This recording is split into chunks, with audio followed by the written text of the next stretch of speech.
Hello, kids. This is Ryan from the Dead Radio Podcast. Please excuse me while I get these plugs out of the way. Please subscribe to the Dead Radio Podcast on iTunes, Beyond Pod, or whatever your mobile podcast app preference may be to download and listen to the show on the go.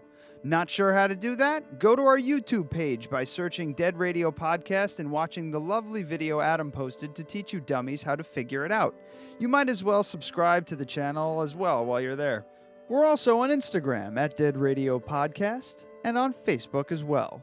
Facebook.com/Dead Radio Podcast. If you'd like to support the show, send us a few shekels at our Patreon page, patreon.com/Dead Radio Podcast. Your support will help to enhance the show and fund future Dead Radio projects like Tim Cop, a live chili cook-off, and a shot-for-shot remake of Never Gonna Give You Up by Rick Astley. We do this show for fun, but as Danny DeVito and Twins once said, well, money talks and bullshit walks. We also share the internets with other local podcasts, so check out Dark Side Records Podcast, Dorkside at Dark Side Podcast, Hudson Valley Legends Podcast, and Hudson Valley Transmitter Podcast. And as always, the Dead Radio Podcast is sponsored by Track 7 Studios, providing quality artistic photography and video services for advertising or events of any size. They will photography anything. And if anybody has been paying attention, I just said the word podcast 13 times. Thanks for listening. Enjoy the show.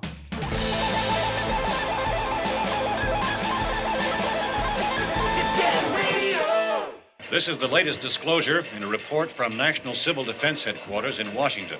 It has been established that persons who have recently died have been returning to life. Welcome to Dead Radio. We're not doing that. How did she come to have sex with a dead man? Don't call me Radio Unit 91. You're a dead man. You're a dead man! He's God here in this radio station. Place where the dead speak. Rebel Radio! I'm a fake? Yes. How'd you like to be dead? You ever think about doing radio? My team is dead! But you're not crazy. You're me. And this is just radio. By the powers vested in me by the Federal Communications Commission, I command you to get on the microphone in a serious manner and continue this broadcast.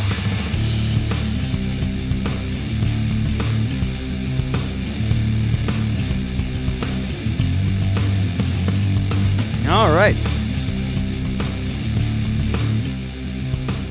Welcome back, everyone.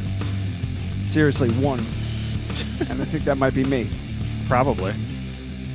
Episode number 122, ready and raring to go. You're picking a new thing? I'm going to do a new thing every week, I think. I'm going to try. That's better. All right. So this is kind of like an Anchorman sign-off thing? Kind of, yeah. I'm testing the waters. Go fuck yourself, San Diego. I'm testing the waters for something new. Can't say I like it. You don't like ready and raring to go? No, how about just say, welcome to the Dead Radio Podcast. I like that. That's just, but that's not a thing. That's just, welcome to the show. This is the show. It's the thing you already have. No guests this week. It's a rare thing nowadays. Lately, Yeah, and we needed a catch-up episode. Sure. Or cats up, if you will. And lots to talk about. We're going to do the old school version of the show, but the newer version of the old school version of the show. Yeah, so it's like the old show, but with soundboards. Boys have a penis, girls have a vagina. All right, so that works. There we go. I thought No, you I were was doing just something turning it up. else. I can if you want. But we have no safe word this week because there's no real need for one. At least not for me. You? No, You don't need not one? that I know of. Oh.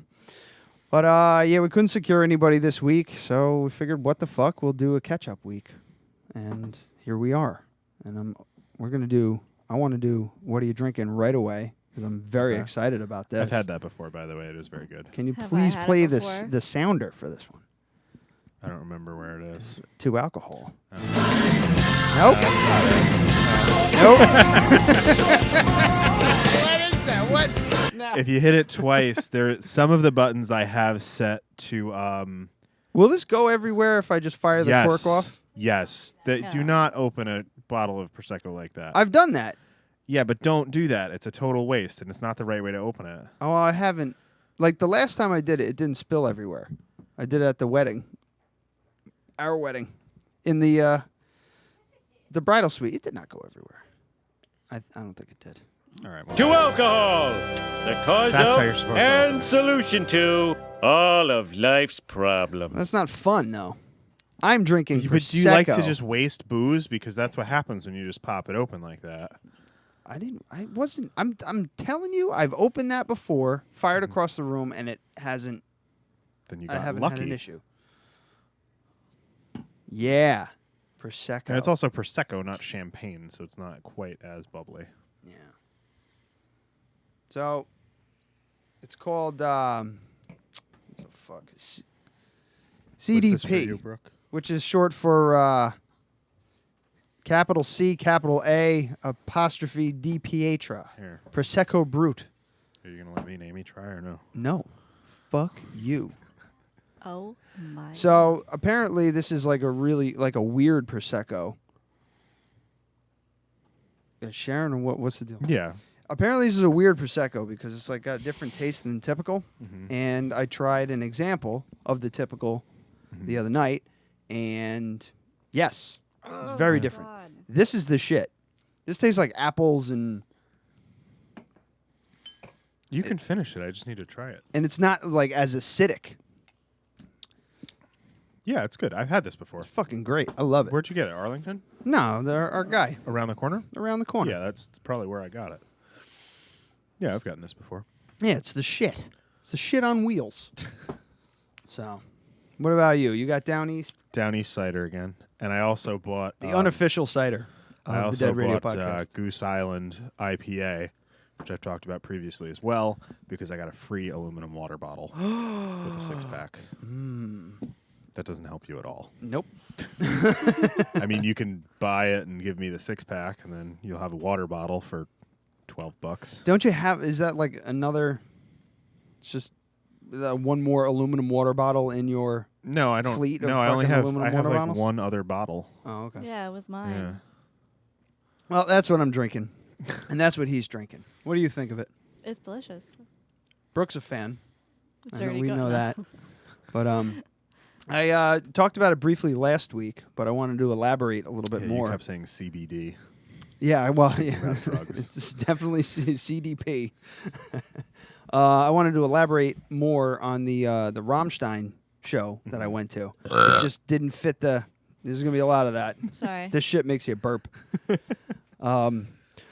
Another real quick though, the Prosecco thing. Like, I was asking for a specific style of wine when I was when I went in there.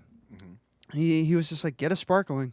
Yeah. And you never think to just buy a sparkling wine just to have for yourself. I do it all the time. Yeah. Well, most normal people don't, right? That's Probably just not, yeah. delicious. I'll drink the A whole lot of people bottle. do think like that it's just for special occasions. Exactly. But it's the same price, you know. It's What the the same fuck's the goddamn difference? thing. It's just got bubbles in it. Yeah. What's the one in the tall green bottle with the flower on the label? So is that a Prosecco? Yeah, I think so. I don't know. I don't Yeah, remember. I don't remember stuff. I don't- You're describing a maybe wine bottle? Shut up. I can't remember the name. I like. No, it's like $8. Yeah, it They could have be one like over there. 5 They million have one over different there that I bottles think of is wine. in It's a- the one. It's green with a flower on it. The one, there's one that It's it's like tall and green Charles with a de flower Frere on or it. something like that. That's a really good one too. I think it's in a black bottle. Okay. They have it over there. That one's pretty good. Yeah, I don't know. I think this one might be a little bit better, but I don't know. Freshness and fragrance. But anyway, These are it's the a, features. It's a brut Prosecco, so it's fairly dry. I would say. I would say it's more dry than sweet. Yeah, Yeah, it's got a you know, slight it's- sweetness. It is a brut, but it's not the driest I've ever had. Very appley. So yeah, Rather good. Rather What is good. It like $12? I think it's like 10 Yeah. or 11. Yeah. So yeah, it's not expensive, You should and it's never fucking pay- delicious. And if never, you're ever, fancy ever- as fuck, Yeah, never pay more than like $13 for Prosecco. It doesn't get any better than $12. Yeah. It really doesn't. I mean, there are a bunch of them out there that are they're like $8.99. There's one that has a logo that looks like this. Ugh. And Like it's a like it's cursive like, E? Yeah, it's like $8.99 at Arlington, and it's fucking great. Yeah. Yeah. It doesn't, like, high price tags on wine scare the shit out of me because I've had too many wines where I was like, I'll spring and I'll get a $17 bottle and go, this is fine.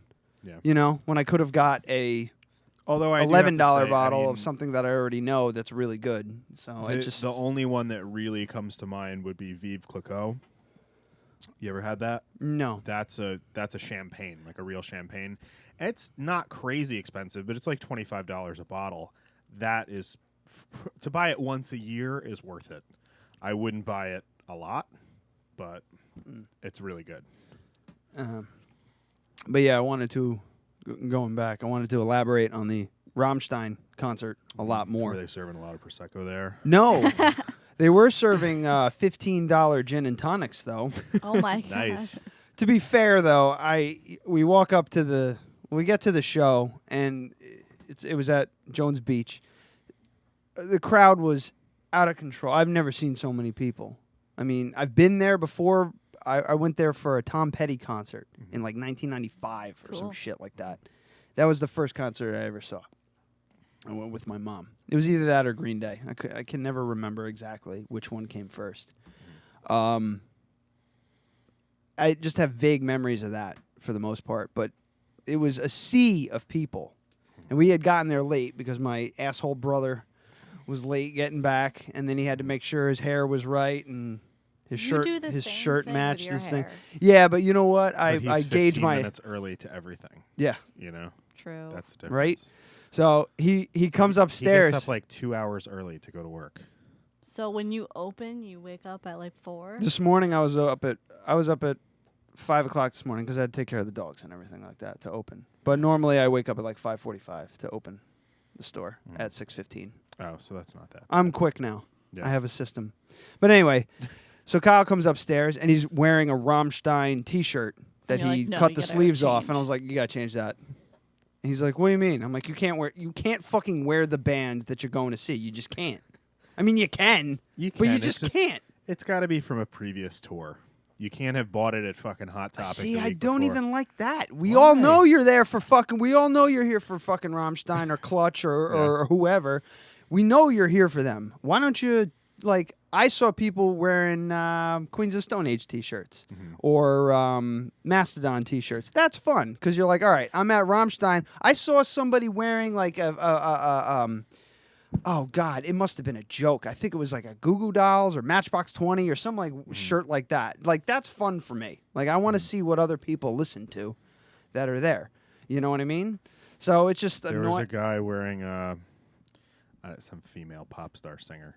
I don't fucking remember. Taylor Swift or Taylor something? Swift, yeah. Yeah. Yeah, there was a guy wearing at the But they were concert. They were it was like a joke because there were other guys wearing a shirt with like the same design with another thing on top. That was at the Clutch show. We or never something. brought the set list over here for you guys. Oh yeah, I forgot. It's a It's in donation. the office. Yeah, so I It's made from him the private collection of Amy Sicilione. Cicciolini. I made him change, and he did. Yeah. He's like, "No, I'm just gonna go change." I'm like, "No, it's fine. Don't worry about it. I'm just breaking your balls." He goes, "No, you're not. You're fucking serious." So he goes downstairs and he fucking changes. That was nice. And we hit traffic because when you go down to Long Island, you hit traffic no matter what fucking time it is no matter what fucking day it is. Yeah, it can be 3 a.m. sometimes. That piss hole of a shitty ass part of New York is always crowded with fucking cars.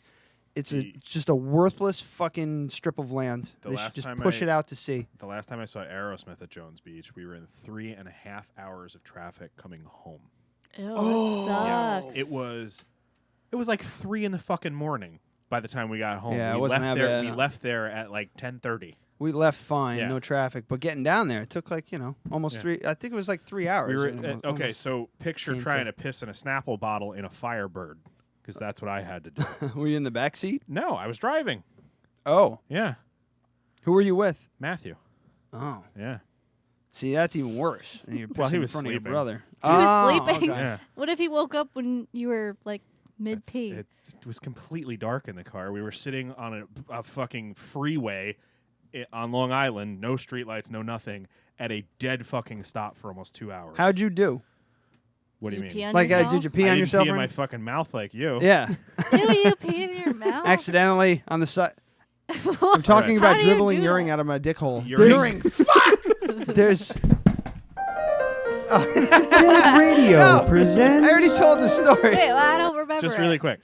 Well, I should have fucking hit it for peeing in a Snapple bottle and a Firebird. And I remember specifically it was the Snapple bottle. Oh, fuck, you forgot about Eisen. Oh, the dog's outside? Yeah, he's outside. He's fine. He's fenced in. But, yeah, to reiterate. Reiterate? Or? Yeah. I had to pee. I was fucking in Long Island on the cross county, stuck in goddamn traffic. I had to piss really bad because it says like you're only 20 minutes from your destination, but really it's an hour because of the goddamn traffic. So I decided to piss in a bottle. And I pulled to the side of the road, and I had like a semi because when guys have to pee really bad, they get like a semi. Sometimes. It all depends. So I'm trying to pee in the bottle, and then like I'm filling it up, and then I spilled a little on myself, and then like as I was pulling away, like my dick kind of went flink, and it flicked up like piss in my face, and it got a little bit like on my lip. For some reason, I went like this. I licked. I went, ah, what did I do? It was fucking stupid. Well, I don't know. Man. Yeah, just like this. Were you like... So I just had to keep on going with piss on my pants and in my mouth and on my chin. Really good job with this, by the way.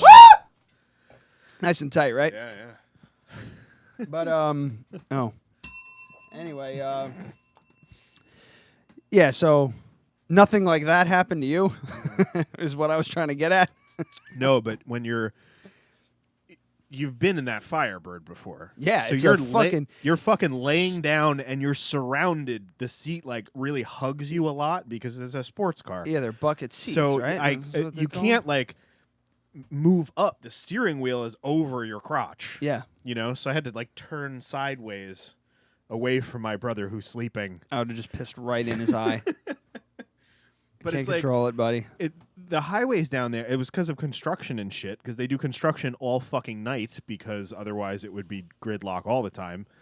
And there's, fucking barriers on either side. Couldn't even pull over.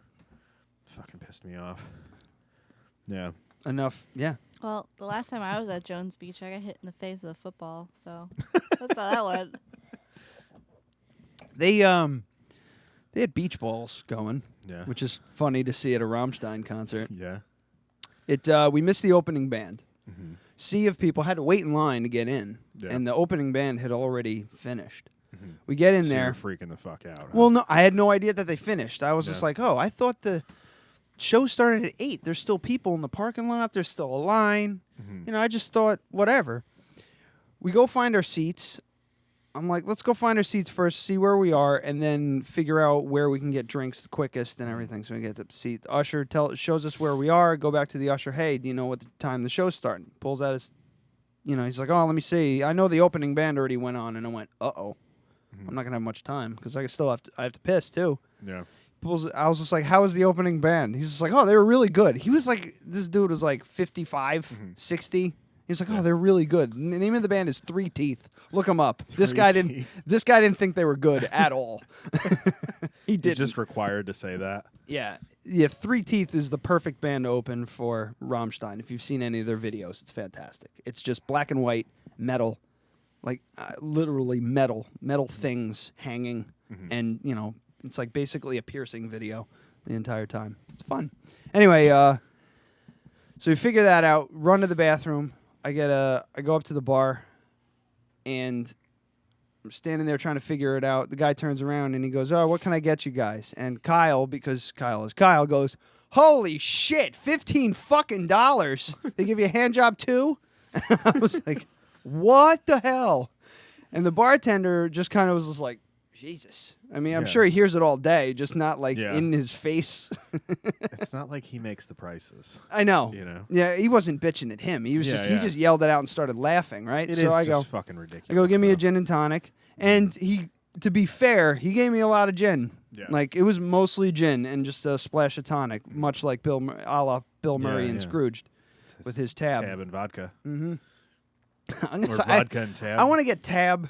I just want a 6-pack of tab just so I can leave down here so I can do... I was going to get Zima for tonight, and I forgot. Yeah, I'll get it next week. But, yeah, we have a fancy musician coming on. Let's get loaded on Zima. Yeah. That's going to be great. I'd be like, you want a Zima? Straight face. We can't say anything about it. Can't say anything. Because you know damn well he's not going to listen to the show. So we're standing there. You know, he's making a drink, brings it up. And then Kyle goes, oh, yeah. Let me get a strawberry Rita and a pretzel.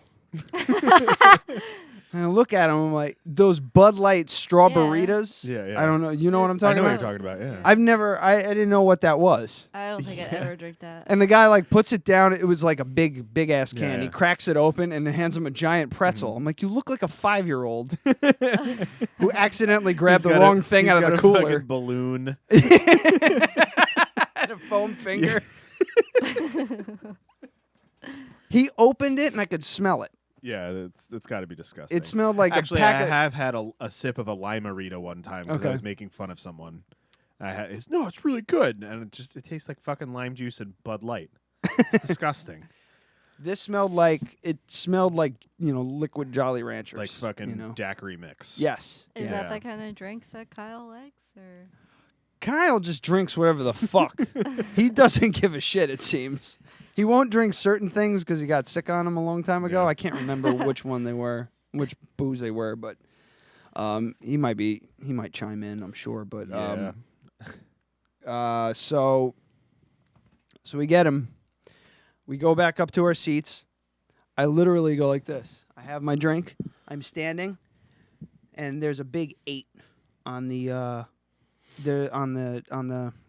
curtain. There's a big 8 in like digital, that old alarm clock font. Yeah. I go like this. All right, here we go. I sit down, and all of a sudden it goes wham, and starts counting down from 8. Yeah. My ass. The first time my ass touched the seat was the immediate start of the show. So I went, okay. So then I was back to standing up, and it counts down from 7, and it hits 1, and then the entire place gets lit on fire at once. Fire and fireworks, explosions on the stage and everything like that, and they start this new song called Rom 4, and it's basically another version of a song they did on their first album. It's like it might be the 4th version. That's probably why they call it Rom 4. It's because it's the 4th incarnation of the song. And he comes out, Till, the lead singer. Well, first of all, the guitar player is being lowered down from the ceiling, from the top of the stage, down on these platforms, on these cables, and then the platforms are exploding with fireworks, and they get down to the bottom, and then the music stops, and it goes dark, and there's a spotlight, and Till comes dancing out in a white top hat and a white, like, penguin's, fucking tuxedo. But he's got the big bows on the thighs, so it looks very German. Very, like, 1942 German. And he starts singing, and the place, goes fucking nuts. Halfway through the song, or toward the end of the song, the stagehands come off, and they pull off the suit in 2 pieces. And he flings his hat, and now he's in an actual like SS uniform looking thing. And he takes a few steps backwards. He kneels down in like what is that?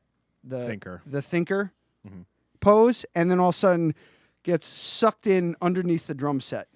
Like he's on like a fucking treadmill and just goes, gets pulled into the fucking drum set.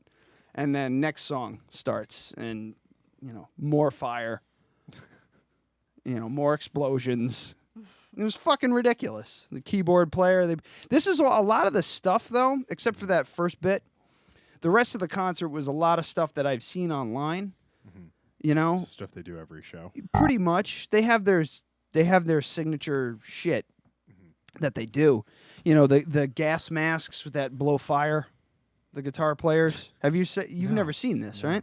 No, I saw what you showed me. They put on these face masks that look like gas masks, and the tube where the gas canister would be are these long tubes, and then there's just a little flame coming out of them, and they have these trigger things that they have in their mouths. So the two guitar players just angle their heads up and start blowing fire to this out of their mouth. It looks like it's coming out of their mouths to the fucking song. It's not funny it's funny for me because I'm out there. I don't have the flaming face mask thing on.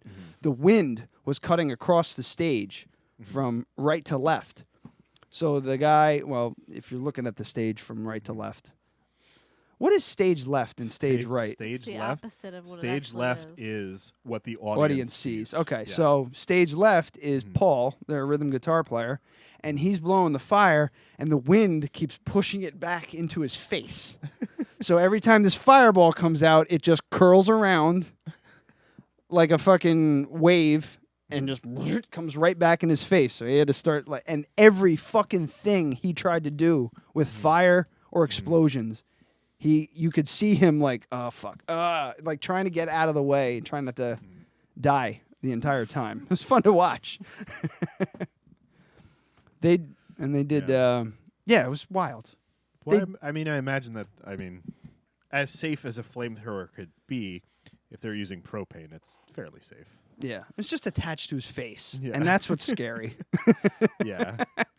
It was the single greatest thing I've ever seen, the entire show. It was a bit short, and they were saying they said small venue, huge crowd. Yeah. Meaning our enthusiasm for the show. Like Jones Beach is like one of the biggest venues I've been to. But And they're these used to guys are playing, like Madison Square Garden type Madison fucking Square arenas. Garden. We could probably look it up, but I'll do it real quick. In Jones Beach. Like I would imagine it's a third. You look up Jones Beach, I'll look up Madison Square Garden. Moment of silence for Jason Fulham, please.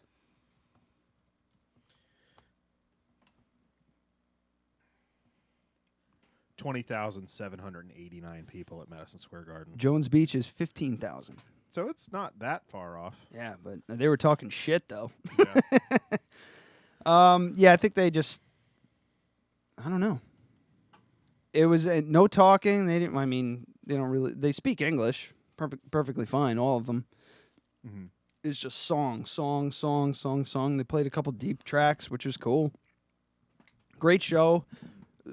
Probably the best I'll ever see, unless I go.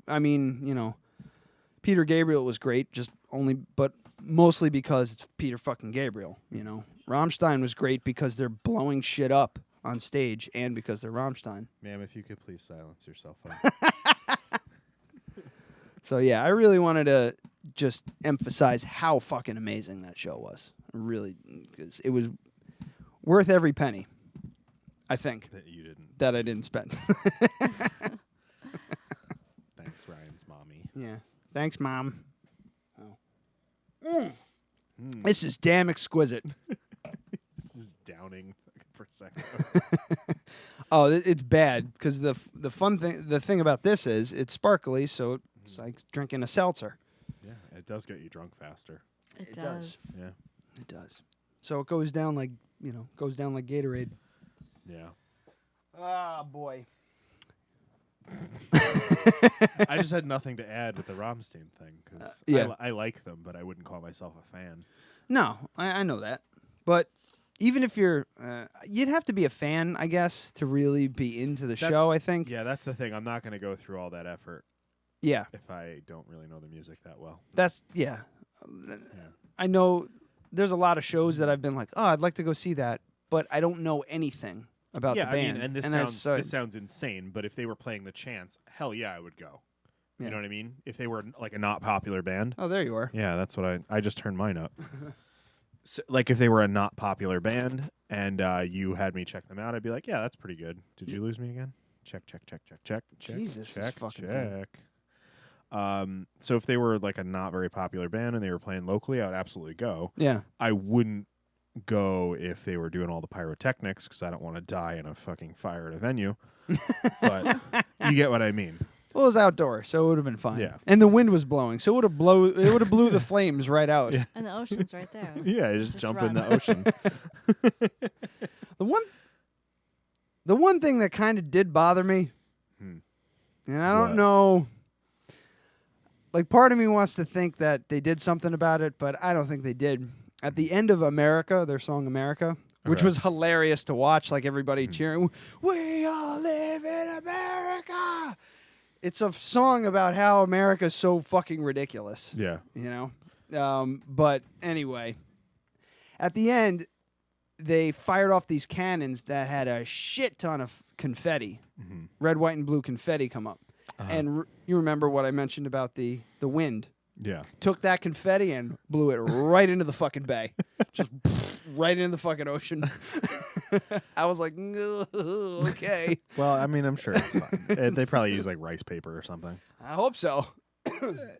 There's got to be so many permits involved with doing a show like that. Especially on the water like that. Yeah.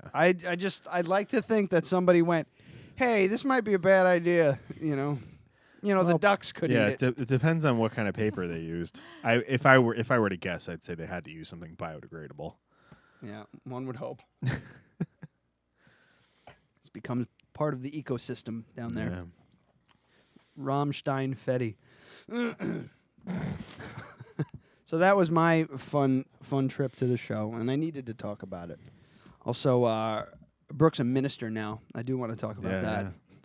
Brooke can marry people. So if anybody's interested in getting married on the show, Yeah. oh yeah, baptisms. Can we please baptize someone on the show too? Yes. Who wants to get fucking baptized But on Dead so- Radio? That's what I want But to the do. thing is, like, what religion is it though? Like a baptism, it's very denominational. Is it? Yeah, baptism is a Christian thing. Like, Yeah, but she's not ordained by the Christian church or Catholicism or anything like that. It's what is it? American Marriage Ministries? Oh God, there's so many M's in that. That sucks. American. Let's see what these guys can fucking do. Yeah, because I would love to do a fucking baptism here. That's hilarious. Yeah, we need to find somebody who hasn't been baptized and baptize them. How it works. Have you been baptized? Yeah. Yeah, I thought so. I don't have a choice because I was a baby. Yeah. I'm with you there. Yeah, I didn't have a choice about my communion either because I was 5. But after that, I was like, I'm done. I'm not doing this anymore. I wasn't baptized, but I don't want to get baptized. Oh, come on. Can I'm an we adult baptize person. you right now? Oh my God. Please. We have to. It's non-denominational. Please. Brooke, get over here and baptize Amy. She's not The yet. Dead Radio Podcast Don't you have to, presents like- a live baptism. I don't want to get dunked in anything. No, just open up that bottle of water and dump it on her head. No, we got to use this bottle, my bottle, Yeah, my water fancy. bottle. Yeah, with your fucking spit all over it. Yeah. You, like make out with a thing every day. No, you can use this fucking anal lube. No. Yes! Now it's a definite. Is it no. water-based? Let's see. Yep. Water-based anal lube. That's what we baptize with our people. It'll give you our that, people like- with. Nope. In the name of the Father. In the name of the Father. Yeah. Oh, man. Yeah, absolutely. Maybe we can baptize. I wonder if.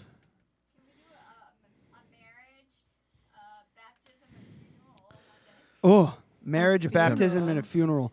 All right, let's wait for Grover to die. Or we can just kill him. So, for the show. Yeah. Kill the cat for the show. And, and then we'll do it that way, right? Wait, that doesn't, you can't do, a legit funeral Well, for a but then cat. you could do then people? I mean, then you could add in it's an animal sacrifice and a funeral and a baptism and a wedding. We'll do it. We get the Friday Church night. of Satan on it. Oh man, yeah. So that's gonna be that's a fun thing, and she's killing cats. Well, yeah, my cat, all other cats. I'm house sitting for Karina and Jess, who are found out that they're having a boy. Mazel tov. Finally, you did it right. What? It's the only time you use Mazel tov properly. So, they have a cat. His name is Archer. They have 2 cats. The other one I haven't seen, Xander. He's probably dead. Archer. What did I say? Archer? Asher. Archer. Phrasing. His name is Asher. He's got a little chunk taken off the top of his ear, so like the top of his ear is flat. Mm-hmm. He's adorable cat. Say, come here, buddy. Comes over. You shooka his little cheekies. He starts fucking drooling like literal like. See this little droplet here? Droplets of drool on the floor when you're petting him. He's like Gross. super affectionate, really cool cat. Unlike our douchebag cat who pisses on the floor. I hit him over the head with a fucking hammer, and then steal Archer, or steal Asher and rename him. You won't know the fucking difference. No. So yeah, that's what's new, and she performed her first thing. She married Jess and Karina on the beach in Florida. Yeah, it's not official until Friday. Yes. Also, Brooke refuses to talk into a microphone, but still insists on participating in the show. So yeah, that's new. Also, we just gained Uber. Mm-hmm. Have you looked at the app? Yeah, I downloaded it, but you can't really do anything until you really want to order a car.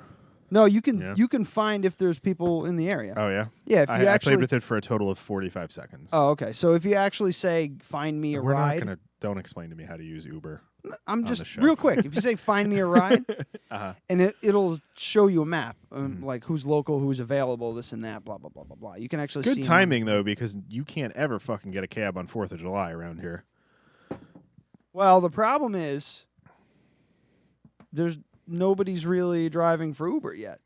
Oh, in yeah? the area. There's no driver signed up. There's I only a think Joe handful should of do people. Because he has a Chevy Volt. I'm thinking of doing it. Why not? Yeah, I'll just quit the coffee shop. Well, and be you'll an Uber probably driver. make more at the coffee shop around here. No, I'd rather quit. It's my last day. Hey Tanner, today's my last. Today's my last day. Just want to let you know, so you have plenty of time. Did you fill out that thing, the survey thing?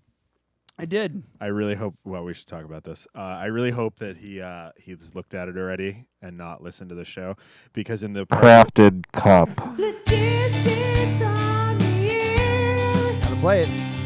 Figuring out what to do with the show. So in the part where it says write a description of yourself in 3 to 4 sentences, I just put a Dead Radio Podcast sticker in that spot.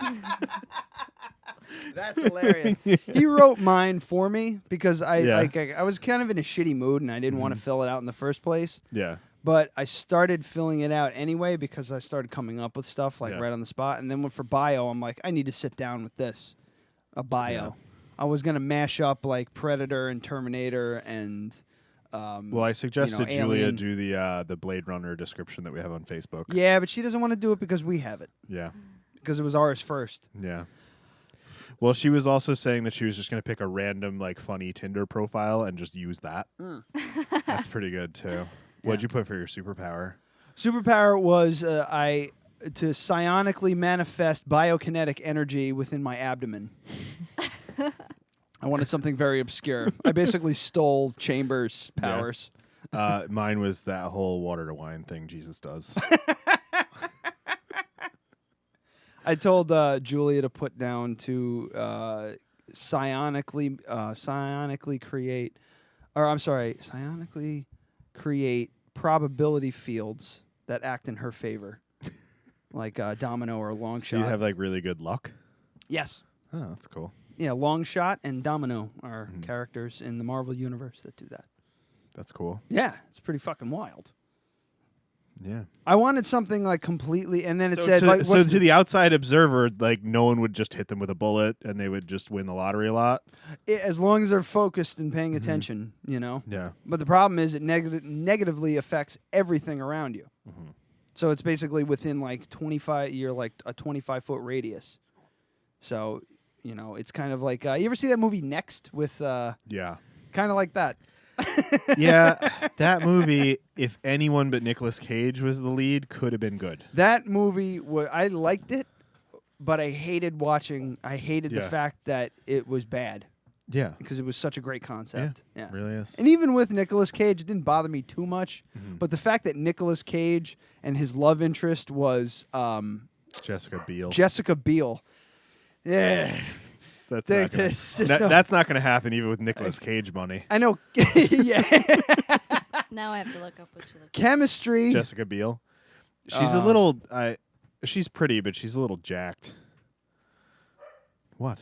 Jacked as in what? As in muscular. Oh. Like, could absolutely kick the crap out of both of us if we still had bats. Like, if we came at her with baseball bats, she'd still be able to hurt us. Yeah. Is it Jessica Biel? Yeah, that's Jessica Biel. She was from Seventh Heaven. Mm-hmm. Yeah. Yes. Happily married to Justin Timberlake. Power couple right there. Good for them. Yeah, good for them. Mazel tov. Ah, jeez. Yeah. But what were we talking about? Next. No, we weren't talking about any of that. I don't remember what we were talking about. The questionnaire. Superpowers. Yeah, questionnaire at Superpowers. work. So So I got into an actual conversation with Anthony about what, like, seriously, what superpower would you have? And what I mentioned, actually, the fucking thing, if anybody hasn't heard of Chamber, I'm not going to go into it, but if anybody hasn't heard of Chamber, just type in Google Chamber, Marvel, and then look at and just read about that character. It's fucking wild. Really wild character with a really strange power. However, I got to talking with Anthony, a cook at the shop. Like, what? Seriously, He's what? a chef. He was just like, oh, I was in my a la carte class. I'm like, what the fuck's a la carte? He's like, this. I went, so fast food. Great. Got it. Good for you. Yeah. I've been calling him chef lately. I was like, yes, chef, and this and that. Oh my god. And then on the backside, just breaking his balls about how he can't cook. I'm like, he's the best assembler I've ever met. So we actually got into a real discussion about what power would you prefer, and he went straight to telekinesis. Me too. Absolutely. Have you ever seen fuck. I'm gonna blank on the movie. Chronicle. That superpower. Yeah. I've never seen it. It's because it's telekinesis. It's all telekinesis based, but you can fly. You're pretty much invincible because your subconscious just creates a barrier around you all the fucking time. So the only way somebody could actually like shoot you with a gun is if they distracted you enough so that your powers weren't shielding you. But Like you can fly. You have superhuman fucking strength. Like in Lethal Weapon 3. No. What the fuck are you talking about? Or no, that was Lethal Weapon 4. I'm sorry. Where Riggs made Murtaugh dance like a chicken with his clothes off and his boxers on. Yeah, a really poor reference, but that's fine. That movie was so bad. But yeah, the ability to fly and to move shit with your mind and be pretty much invincible, and it's all one power, pretty much. That'd be it. See, I'm all about like Professor X's power. I think it's pretty badass. Well, yeah, it's badass, but you still can't fly. Professor X is still gonna go, man, I wish I could fly. Or Professor walk. X, yeah. That's what I was trying to get there. Very quick, yeah. Or even before he was paralyzed. Yeah, he's too busy going, damn, I wish I could walk. And you'd think in that whole fucking time he would have met a mutant that could heal him, that's because the there whole are reason. mutants that can heal people. That's the whole reason why he is paralyzed, isn't it? Because he can't take the medication that was. No, that's the movies. That's the movies. That's different. That's just because No, they didn't want to um, pay for a wheelchair to wheel fucking what's his nuts around him for the entire movie. Yeah. But I believe he was shot in the spine. I don't think Magneto was involved in the comics. There's so many origin stories. They're all fucking different. But that whole medication thing and like Beast being able to like turn into none of that was in the comics at all. think that's just the movies. But It's just a movie. We're talking about comic books. yeah, It's real. it's real. You're rubbing off on everyone. It's real. Oh, is that like mush mouth kind of talking? No, she says like "let's go," but it's Sco? "let's go." Let's go. Sco. Yeah, I do that. And then too. eventually she lets go of the "let's" part, and it's just "sco." I'm like that. I do that too. It's bad. I get, it's I just call it lazy mouth. Oh. I mean, you could just call it lazy. That'd be easier. What about you? What's your superpower? What's your superpower? I don't know. A fun one would be to be invisible, so you just walk around naked. No one would know. I don't know. I mean, invisibility would be like invisibility, like you're always invisible, like No, like you Chevy can, Chase. choose to be invisible. Oh, okay. like the Invisible Kid in Mystery Men. Where he can only be invisible when no one's looking at him.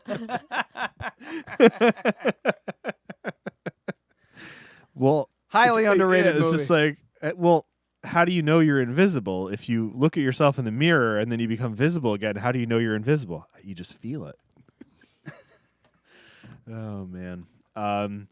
Yeah, the being invisible all the time would definitely suck, but being able to turn invisible at will would be great, provided that you could make your clothes invisible too. Otherwise, That's it'd be why I like said you it'd be could like a just walk around seasonal naked. ability. That's what always bothered me about like the Fantastic Four. Mm-hmm. Like they explain it pretty well in the Fantastic Four. She doesn't just become invisible; she's bending light. Her power is telekinesis. Yeah, no, I get Yeah. that part. I mean, I'm talking about Mr. Fantastic, the Human Torch. Like he just Yeah. lights himself on fucking fire.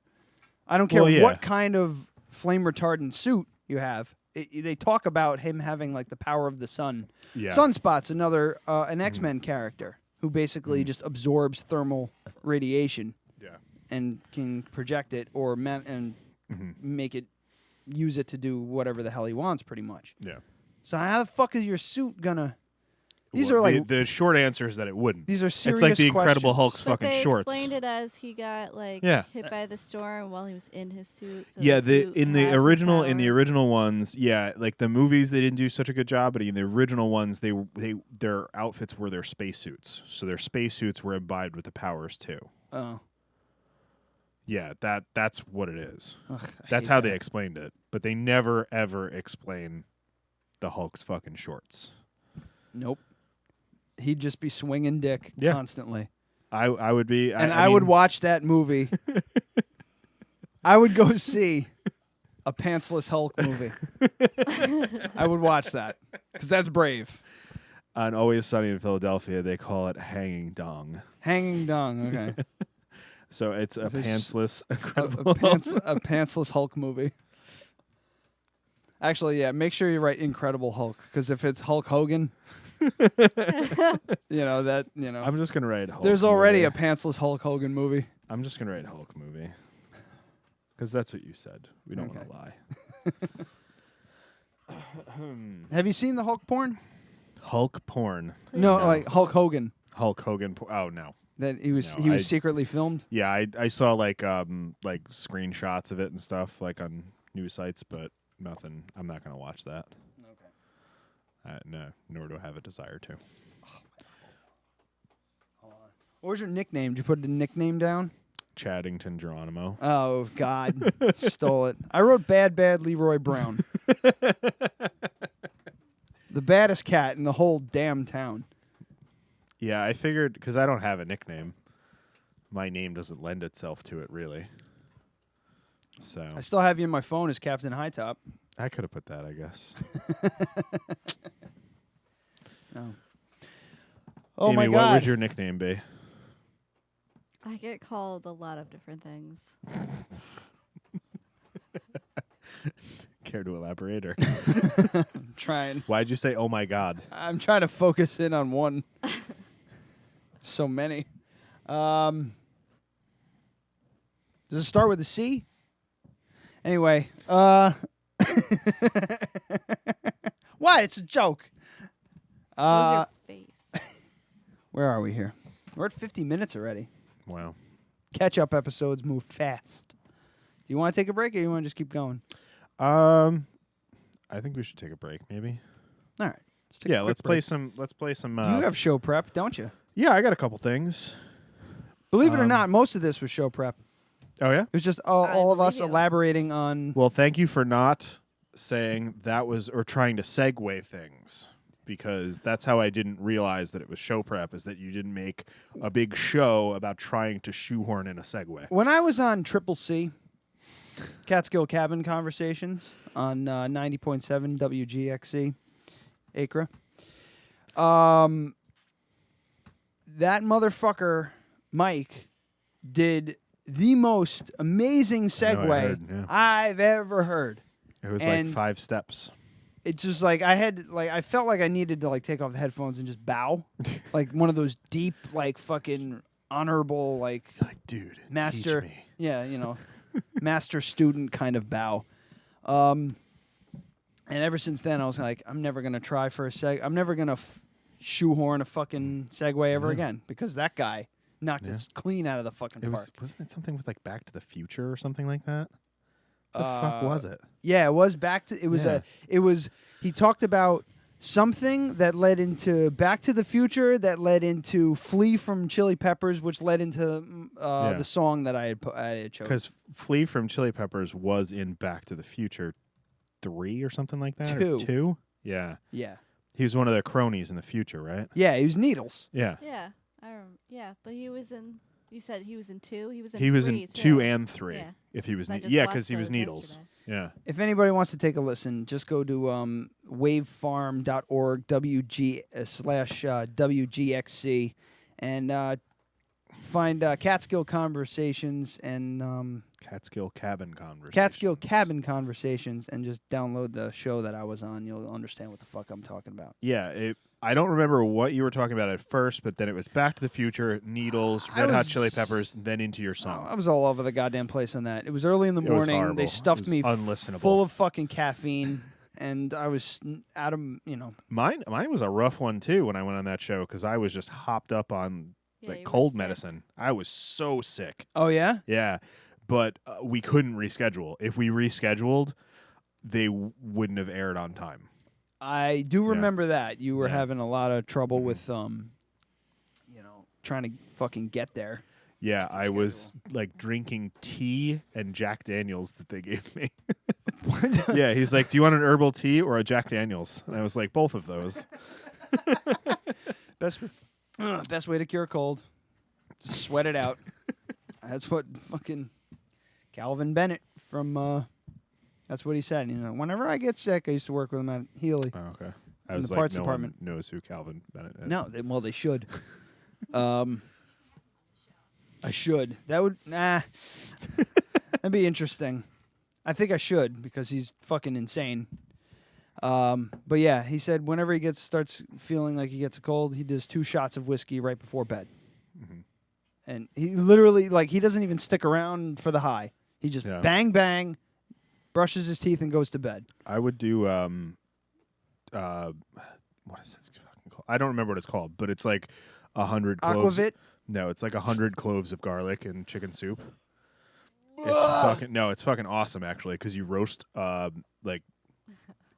of it probably. How long do you smell like garlic for? Probably a while. Yeah, you have to wash the sheets after that one.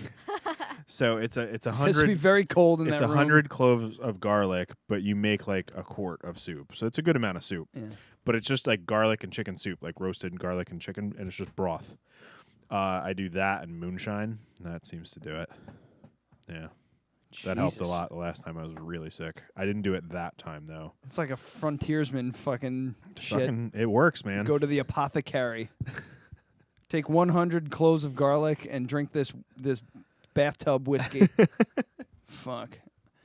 All right, well, let's take a break, and we'll be back with, you said you had show prep. Yeah, so let's, we'll listen to some Frank McGinnis, and I'll just... Thank God, because I was fucking getting sick of Bay Patrol. Yeah, it's terrible. So, if you like this, so if you're a fan of this music, go check out Frank McGinnis. playing with American Film History in Woodstock this Thursday. I don't recall the name of the establishment. We'll look it up. But check it out. Just follow American Film History on Facebook, and they'll have all the information there. So we'll just leave you with Ass and Titties by American Film History.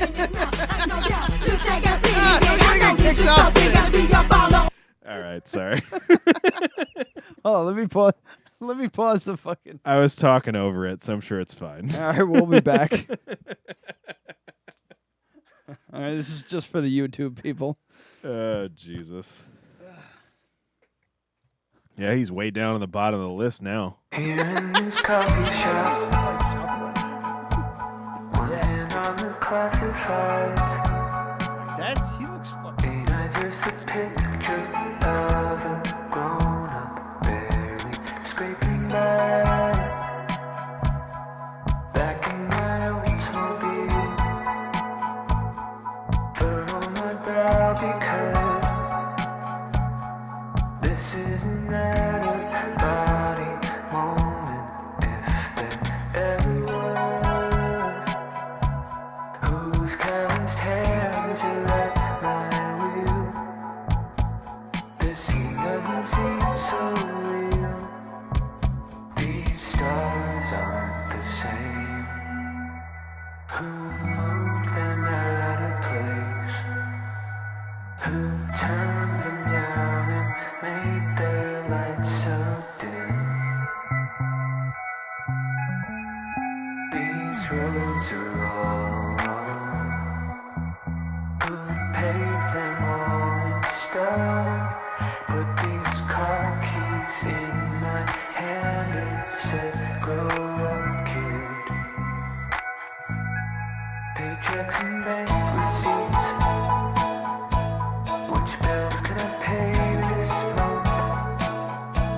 Thank goodness for singing on the street, or I might just give up. Sit on the front stoop while the cinema folks file. Pay a few dollars to escape their grind for just a bit. How I would join them if I could. A distraction would feel so good. These stars aren't the same. Who moved them out of place? Who turned them down and made their lights so dim? This home is all wrong. Who ran off with my love? Put this lease down on my lap and said, grow up, kid. Walking circles past the closed up shops, trying everything to turn my head off. Nothing felt this big when I was smaller. They must have took away some joy and made me taller. These stars aren't the same. This bedroom ain't the same. This mirror ain't the same. This reflection ain't the same. These words are all wrong. Who said I can't stay up? But this ain't getting in my chest and said, grow up, kid. Put this time right in my head and said, grow up, kid. Put these car keys in my hand and said, grow up.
turn my lights off. How do I, how do I, how do I, how do I stop?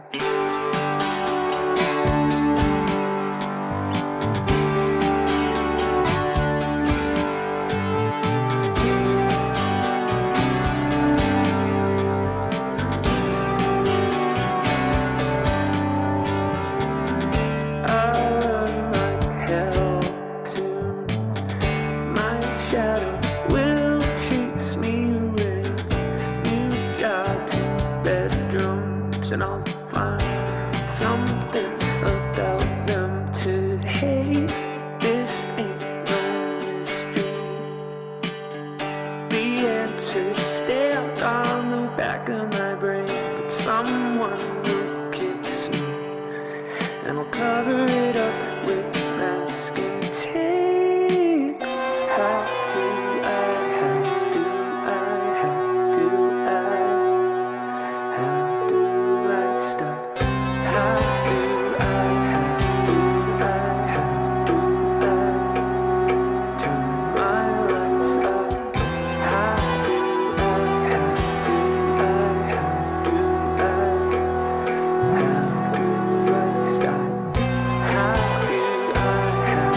strong, smoking long. Pack another bowl in the Pyrex bone. Take another hit until your feelings gone. It's that medical baby, straight from California. Creep up on ya, I'm a charmer. Little bit of game, good marijuana. I'm the type of dude that gonna walk on water when my name called, make it as a hip-hop author. I'm back to talking, back to flaunting. Said them all words and I got to walking. Said I couldn't dribble then I got to crossing. Call me off the bench and I ball like Jordan. Gold is foreign, my frame's Versace. Big face watch so these hoes gon' watch me. Big face 100 to sniff my coke up. Got that numb mouth, screw face, thought I'd choke ya. I'm out my coma, the lonely stoner. Rap so cold, baby, North Dakota. They love it when I spit it fast, rapping Daytona. In a fast car, NASCAR, coming up on ya. Coming up on ya, this is your warning. You only get one, let you know that you're boring. Those whack ass raps shouldn't get recorded when your punchlines miss a Valentine in Boston. Rhapsody horseman, giving off my portion. Voltron foreman, of the week get aborted. I guess retarded off these pills I swallowed. 2, maybe 3, is it really important? It's really about to get fucked up in a moment when this shit kicks in and I'm looking from holding. Get these motherfuckers all tongue lashing and scold them, out their face off with these fucking flames I throw. Stuff it in your face at your residence. Better tighten up the weak defense. Better iron out all the creases before my thoughts of you are in the pretense. You got that ragtag flow, now the pros back.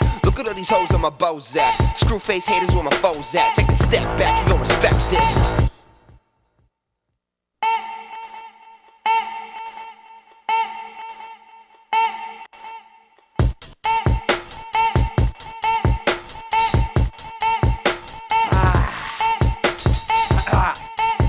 AD, always and forever. 143. I'm my Nick Cage, only talking real shit. Treasure maps, artifacts, working through a heart attack. Only getting harder, but it's hard to be the best. So I'm putting all my arteries in cardiac arrest with a Big Mac. Dig that, like holes up in my backyard. Looking for my dead cat. Mortimer, respect that. I'm working on a jetpack. I could fly to all the pretty girls. We sorta had a setback, but I think I'm ready to give it a whirl. Hello world, your dad is here. I knocked this shit up the stratosphere. Put a stake to your heart like Vladimir. And we don't really say what happens here, cause it's too involved. All I know is doing it wrong. Yeah, I said it, loving the vibes, living on credit. Write it down, spit it out, forget it. Who even know? Who is you? I do.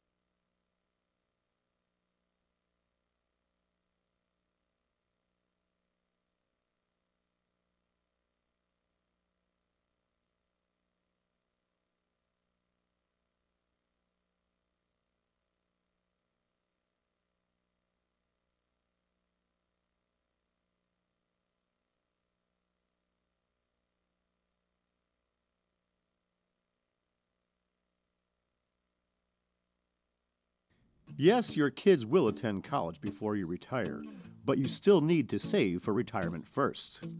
Don't let college saving.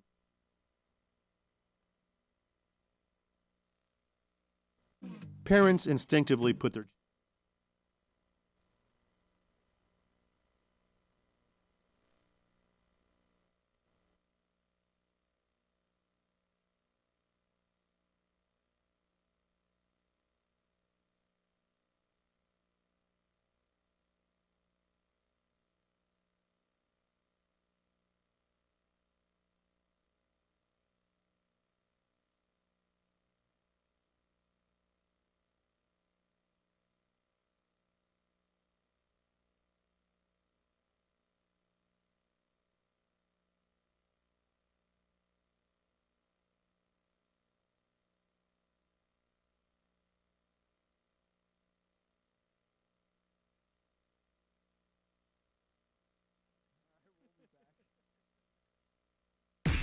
Hi, I'm Andy Reid from Catskill Cabin Conversations on WGXE 90.7 FM. You're listening to Dead Radio Podcast. Enjoy. Do not fear.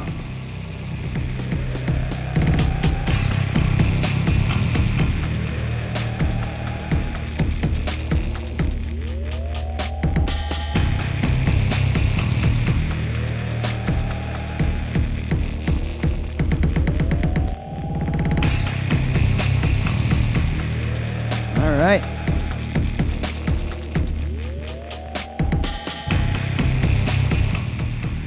How about that? How about what I said right before we came back?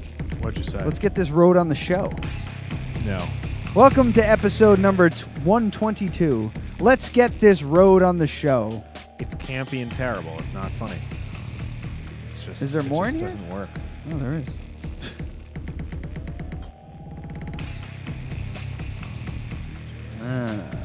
It's a little more than a little bit. Yeah, it's about. I'll allow it. Oh, welcome back. Just talking about the home buying process. Yeah, it's a fucking how nightmare. Fucking terrible it is. Absolutely fucking terrible. Mentioned. I don't know. I guess I'll talk about it if you feel like talking about. I don't really want the to. home buying. No, it's okay. We just talked about it. I don't really want to. The fact that I needed to magically come up with $4,000 all of a sudden. Yeah. I'm like on the way to the fucking closing. My lawyer goes, "Hey, by the way, do you have an extra $4,000?" What the fuck? What? Because yeah, I just got off the phone with such and such from blah blah blah, and they said that they fucked up on the taxes or whatever the hell, and you need an extra $4,000. Wow. Yeah, that sucks. It's horrible, and it just gets worse because now you own the fucking place, and you need to make it. You need to keep it standing for the next 50 years, or whatever. Until we die. Speaking of American film history, the show that we were talking about is going to be July 6th. That I believe is this Saturday. Thursday. Okay.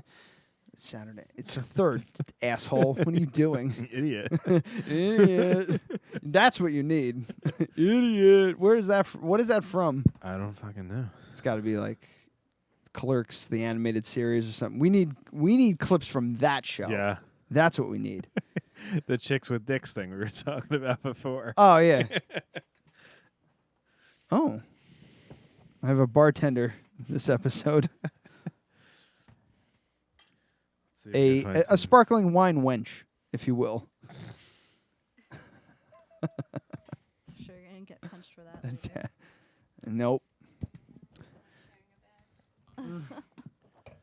So yeah, American Film History. Our buddy Frank McGinnis and his band.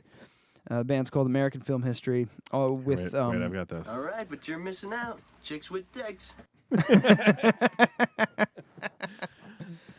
Randall was ahead of the game. Oh yeah, he was absolutely. He was watching. Wait, it's auto playing. God fucking damn it! I hate YouTube. He was watching.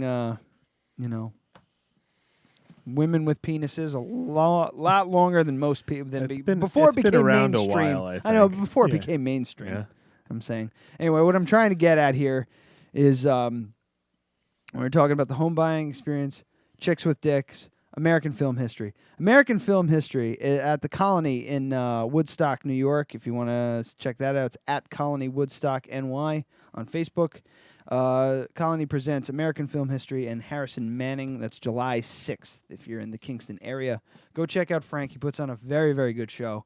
I haven't seen him live, but I've seen video that Adam has taken of his live show, and he's fun to watch. Yeah. He gets really into his fucking performance, and I love that, you know? Yeah. Like I'm gonna try and make it because oh shit, I can't. No, I set up another shoot. This shoegazing fucking nonsense that shoegazing. Yeah, that's the term I read about a while ago. It's shoegazing performances, meaning like what's a good shoegazer band? Fucking like the Cars or Smashing Pumpkins. They're just kind of standing there, staring at the ground, playing their instruments, type thing. Yeah, that's dope. That's kind of the way it is now. Like, put on a fucking show, man. You're up there to entertain me. Dance. Yeah. You know, I hate watching bands just kind of stand around. Like Clutch, Neil is great on stage. But everybody else just And if stands it there. wasn't for Neil and JP's fun to watch, the drummer, because he makes all these fucking weird faces. He looks like he's coming. Like, each song is like him, like, you know, foreplay fucking coming That's his faces. So he's fun to watch too. But if it wasn't for Neil and him, that would be a stale ass fucking show because Tim and Dan just kind of stand there shoegazing, just chilling. Yeah. But Frank puts on a fucking show. He's like dancing around up there like Dave Matthews. Yeah, it's hilarious. So Frank said he couldn't make it tonight because he has practice. That's committed. Andy's committed, people. Yeah. So this is going to be a solid show. Check it out. July 6th, Colony Woodstock, New York. American film history.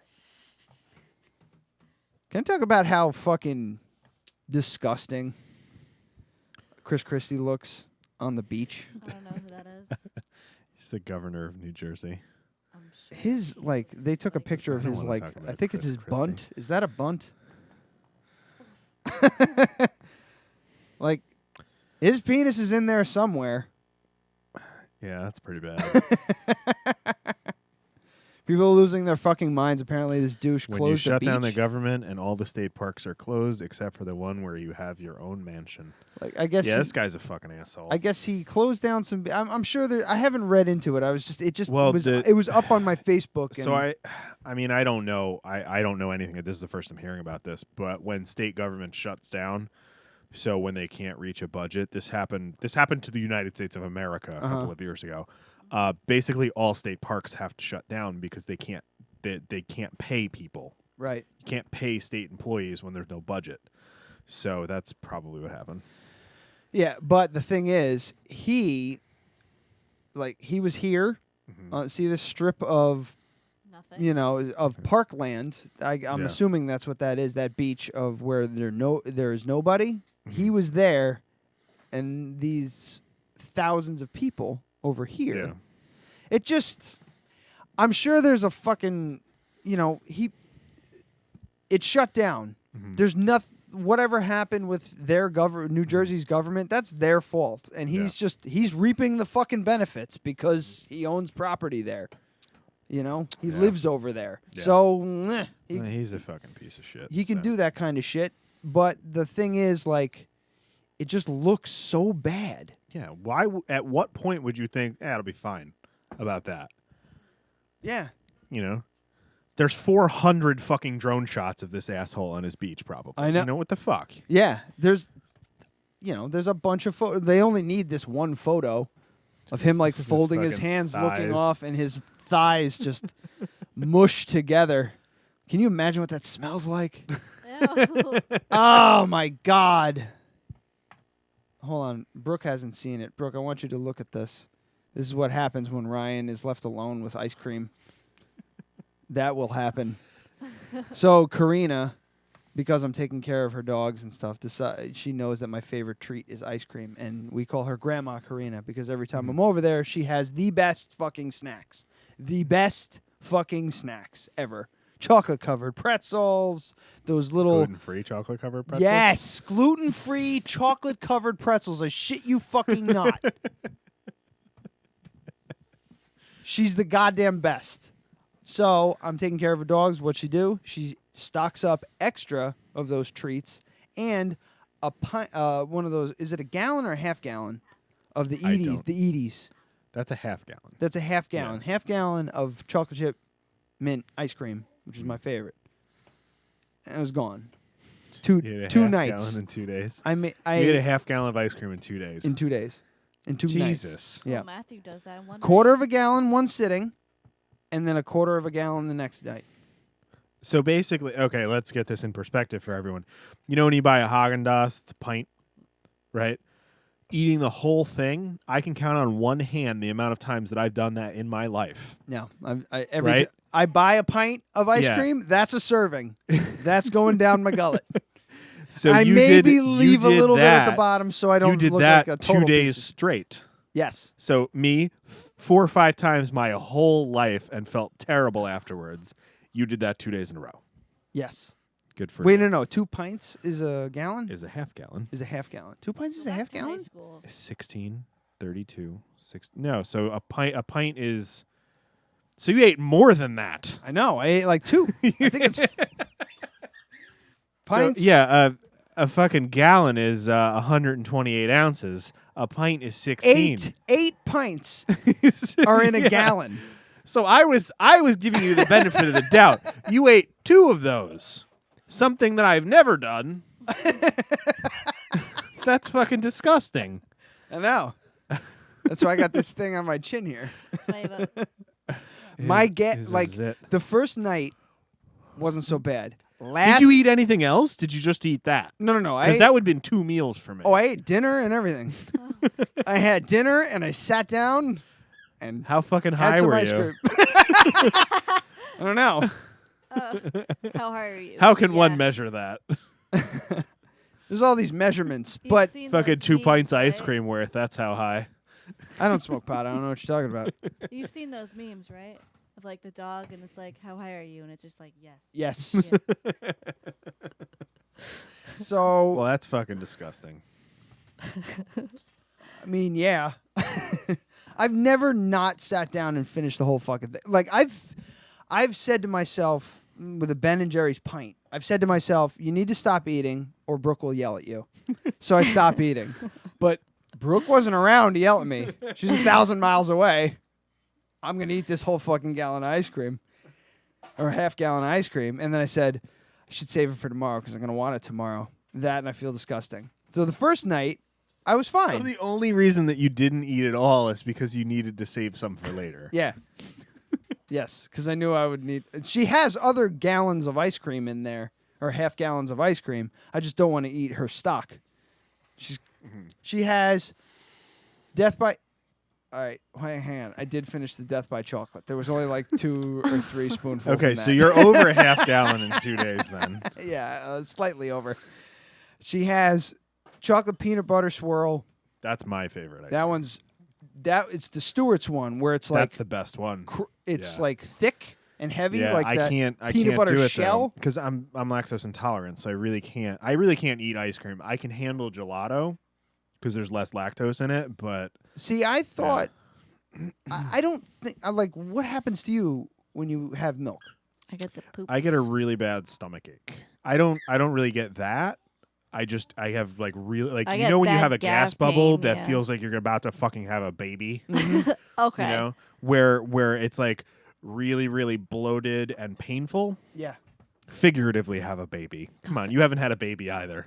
Yeah, but you can't even imagine what that would feel like. Neither can you. No, I couldn't. But I could tell you afterward. I'm sure it would hurt more in the vagina region Yeah. than the belly region. But what I'm saying is like you know when people have cramps and then they like indigestion and then they think they're going to have a heart You're attack. preaching to the fucking choir here, Yeah. man. It's know. probably pretty similar to what happens to you. Maybe not as severe. Well, the first night I wasn't too freaked out about Mm-hmm. it because nothing seemed to happen. I really didn't get a stomach ache or anything like that. So I'm figuring, all right, I'm good. Mm-hmm. So last night I finish off that fucking bitch, and I got the farts. Like, well, you can only handle so much lactose. Like acid farts, like the ones that they're warm. hot and they sting and they smelled like kerosene. It was fucking bad. And it happened all night. Like my stomach would blow up like a balloon. Like I'd feel it expanding. And I'm like, oh my God, man! I'm like, it's like uncomfortable. Did you know? And I would stand up, just like kind of stretch, and it would just all come out, just this long stretch, just brutal and just hot and stinging. Like I changed my I had the underwear on. I change my underwear before I go to bed. I go to bed in a clean pair of underwear, and that's what I sleep in because I get too hot. Weird. I change. It's not that weird. That's weird, but I just not wear underwear to bed. I mean, I guess I've done that. It's just not as comfortable. Like sleeping naked, I'm comfortable Do you with sleep it. in your underwear? Yes, I have. There you go. A pair of underwear. It's like him putting on Fine. pajamas. It's Yeah, it's basically I have. You wear those underwear the next day. No, No. I take them off in the morning.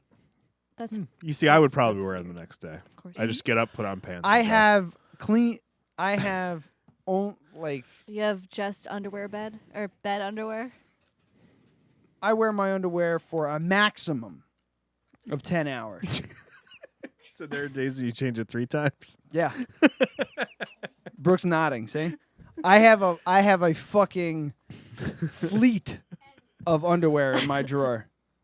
Yeah, when I'm hot and I get sweaty, it is the worst. I change them out. Like we've talked about this, the man pond thing. Yeah. Well, when it gets like, I just don't even wear underwear in the summer sometimes. I can't do that. My It's shit, fucking- it like gets all fucking. It gets more like I feel like it gets sweatier. It's not. It's just like when it's not being absorbed by cotton material. When I've just ignored my pubes and just let them grow out, and then when you first shave them, like this happened recently. Actually. All right, first of all, let me go back real quick. The farts were so bad I had to change my underwear. That's what I was getting at. Like I wasn't comfortable going to bed in the underwear I'd been farting in for like 3 hours. Okay, so I changed those. Those are out. So going back to that, that was the story. So, but back to the no underwear thing, I had let my pubes go a lot longer than I like, so I decided to take care of them. I trim them down real close. That first day, I think I had to go to work. I think it was that. Yeah, I had to go to work. So it was closing. So it was like probably Friday. Oh, so this is recent. Yeah, very recent. Probably Friday. Okay. Somewhere in there. So, like, I feel like I was sweating more and I was sticking more and I had to adjust. Like, I had to fucking adjust my nuts. Not like reach in my pants and adjust my nuts. And then Outside make of a my latte jeans. immediately Yeah. after. I'm like I'm in the middle of steaming milk and I'm like, my dick is stuck to my balls, which are stuck to my taint. This needs to get fixed immediately. So I feel like if I have a good growth down there, a full bush. It's fairly absorbent. I mean, it just is. Yeah. Is it absorbent or is it Of just course like, it is. Have you ever dried your fucking hair on your head? Yeah. What the hell's the difference? Well, It's I mean- absorbent. It's hair. Well, you're toweling off though. The water's coming. The towel's soaking it up, not the hair. But Okay, does your but hair have before you water in dry- it when you get yeah, out of the shower? Before you dry your hair with a towel, what is your hair wet? Yeah, it's wet. Exactly. It's absorbent. It absorbs water. It's. I mean, Science. come on. Yeah, but I'm thinking like more. All right, well. It's Okay. Just because it's different hair. I think there's just doesn't because a mean- lot of it. That's why it absorbs. There's a lot of it down there too, I'm sure. Yeah, I mean it's thinner than Yeah. than I've seen on the movies, on the films, but on the older films I've seen. All right, yeah. So that's what I'm saying. Like, I couldn't walk around, I couldn't go commando with the grooming standards that I have. I guess is what I'm trying to get at. I guess. But it's just also like, it has to go somewhere. I know. Yeah. That's where the underwear comes in. Maybe that's why I have to change. Well, I don't have to. It's just like it's a compulsive thing. It's not compulsive. It's just a me thing. No, where it is compulsive. I've sweat in my fucking underwear. I Yeah. know it's gross. Let me Yeah, put on a nice it's- pair. It is compulsive. That's the definition of compulsive. All right. You doing something even though you know you don't actually need to do it, but you still have to. You know Yeah. it's not logical, but you have to do it. Yeah. Yeah, that's Like, I that's have to- I That can- is textbook compulsive. I behavior. cannot put on a pair of underwear and then go to bed later that night in that same underwear. That Yeah, you can't see, happen. like That cannot. Do you happen. shower like in between that, or? If I'm gonna shower, I'm not putting on the same underwear. No, I know no one would that, do but I that. mean, like, I'm do sure you there's come people. home, change your underwear, shower, change your underwear again, and then wake And then you up? take them off again Yeah. and put on different ones. All right, so I wake up in the. All right, let's go this way. I wake up in the morning and put Feeling on, like P. Diddy. feeling like P Diddy, feeling exactly like him. With clean underwear. Sunglasses Yeah. on indoors and everything. Yeah. I have my Fucking silk kimono. yes, Yeah, like that kind of feeling. like P. or like Diddy. Yeah, Bachman, Yeah. and I have a pair of underwear with a similar body type. So I have my nighttime underwear. So I take those off I put on a new pair of underwear. I go to work. I come home. I take those off. I take a shower. I put on my nighttime underwear. Okay. Okay, that makes more sense. So what if you open at work and you get out at like 12:30? Do you take a shower right then, or do you just kind of? It depends. Depends. Like if I get the question home, that she's asking is, you get up in the morning at 5:00, you change into your day underwear. Yeah. You go to work at Crafted Cup.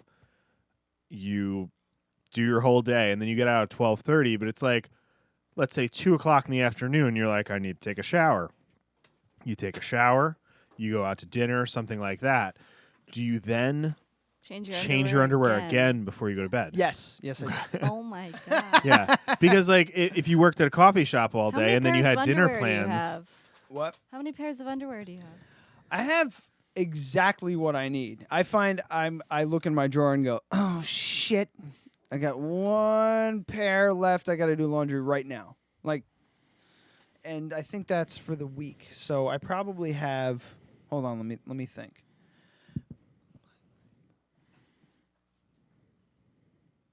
It has to be a minimum of 14 pairs. No, because he changes more than twice a day. It averages twice a day, sometimes 3 times a day. Brooke's saying 20, and I'm pretty sure it's in the 15 to 20 range. That's not a lot, though. I have that many pairs of underwear. I just don't do laundry every week. Oh, I do. I have to do. I have to 'Cause otherwise you do have no laundry. underwear. He doesn't do laundry every week, and he waits till like he has no shirts and no underwear and no I socks. have no time. And then I came home yesterday So just to much do laundry. laundry, and then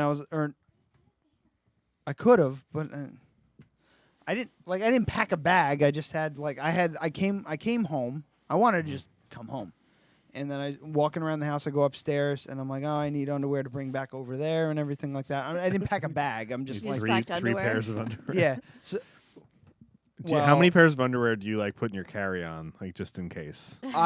We're going to Europe in September. I'm gonna bring I'll probably bring 10 pairs of underwear, easily. in your carry-on For or how many just in your days? suitcase? We're gonna be there for 11 days. Oh, okay. Yeah, we're just doing that's carry-ons, what- and Mhm. it's gonna be a fucking It's challenge for me. expensive. Yeah. It's gonna be a real fucking challenge for me to do a carry-on. I don't know how. I mean, Well, you can do a carry-on and a backpack. Yeah. yeah, no, Yeah. I know, but I heard him chewing on something. oh, I just knocked it. I knocked it off the table. That's very old water. Yeah, I mean, only one person's watching right now, and I think that one person is me. But if somebody can help me out here, email us,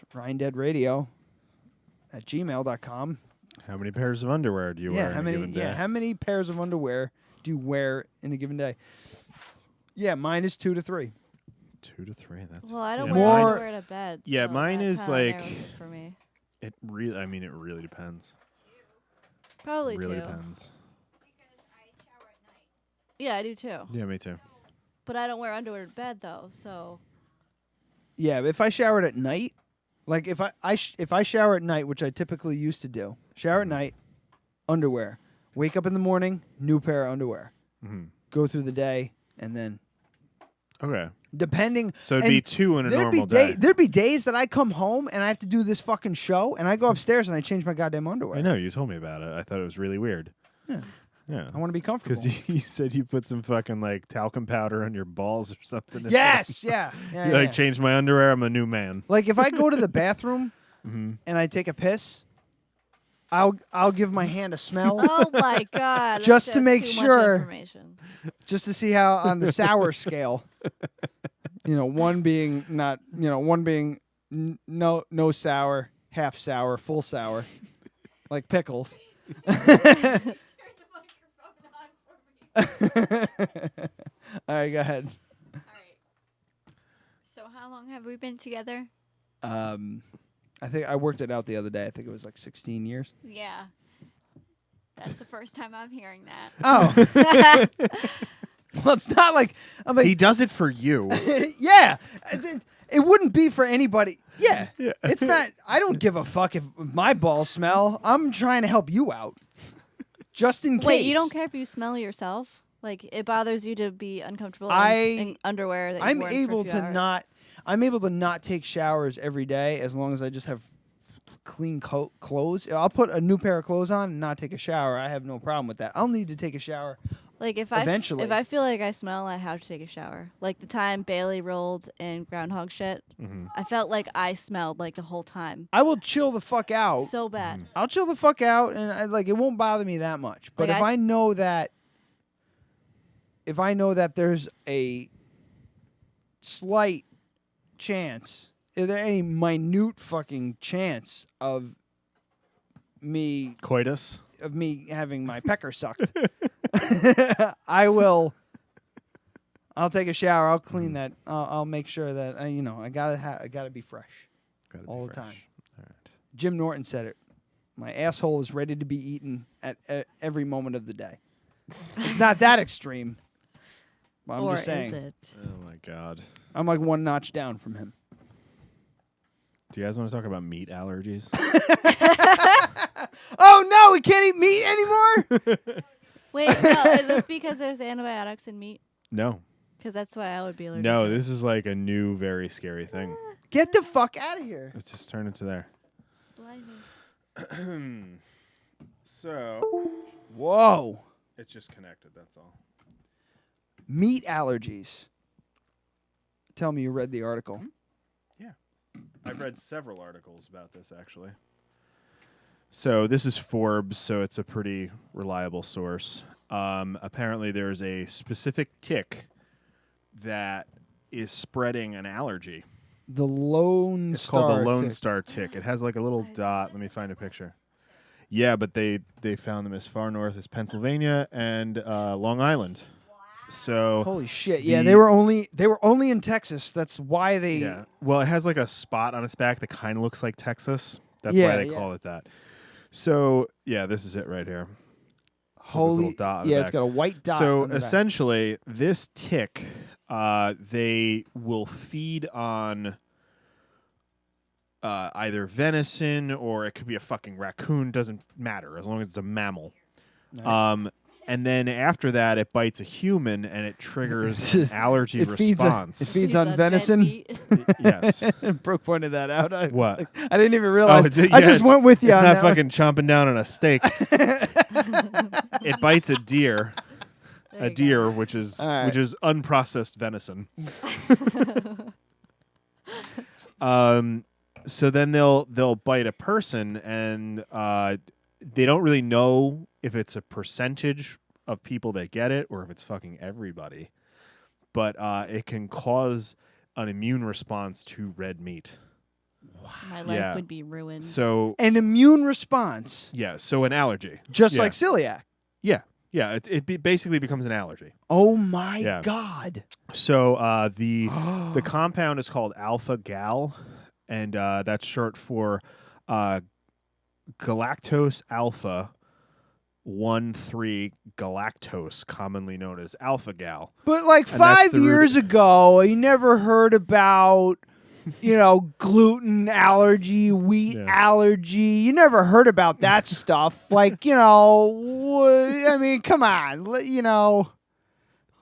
So, anyway.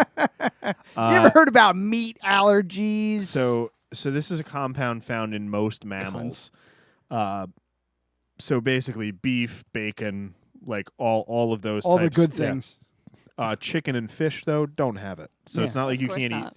eat. So if you do yeah, develop of this... course not, because chicken and fish is boring as fuck. Yeah. Everything tastes like chicken. That's what I'm saying.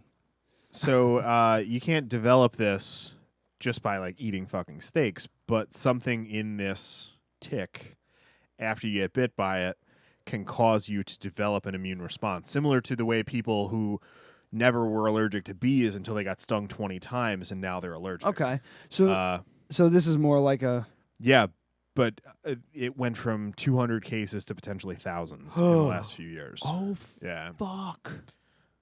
I would kill myself Yeah, I would fucking kill that was myself. my question. So you and I now, would have to so commit now- suicide like Thelma and Louise. So now you're fucking gluten-free and pescatarian.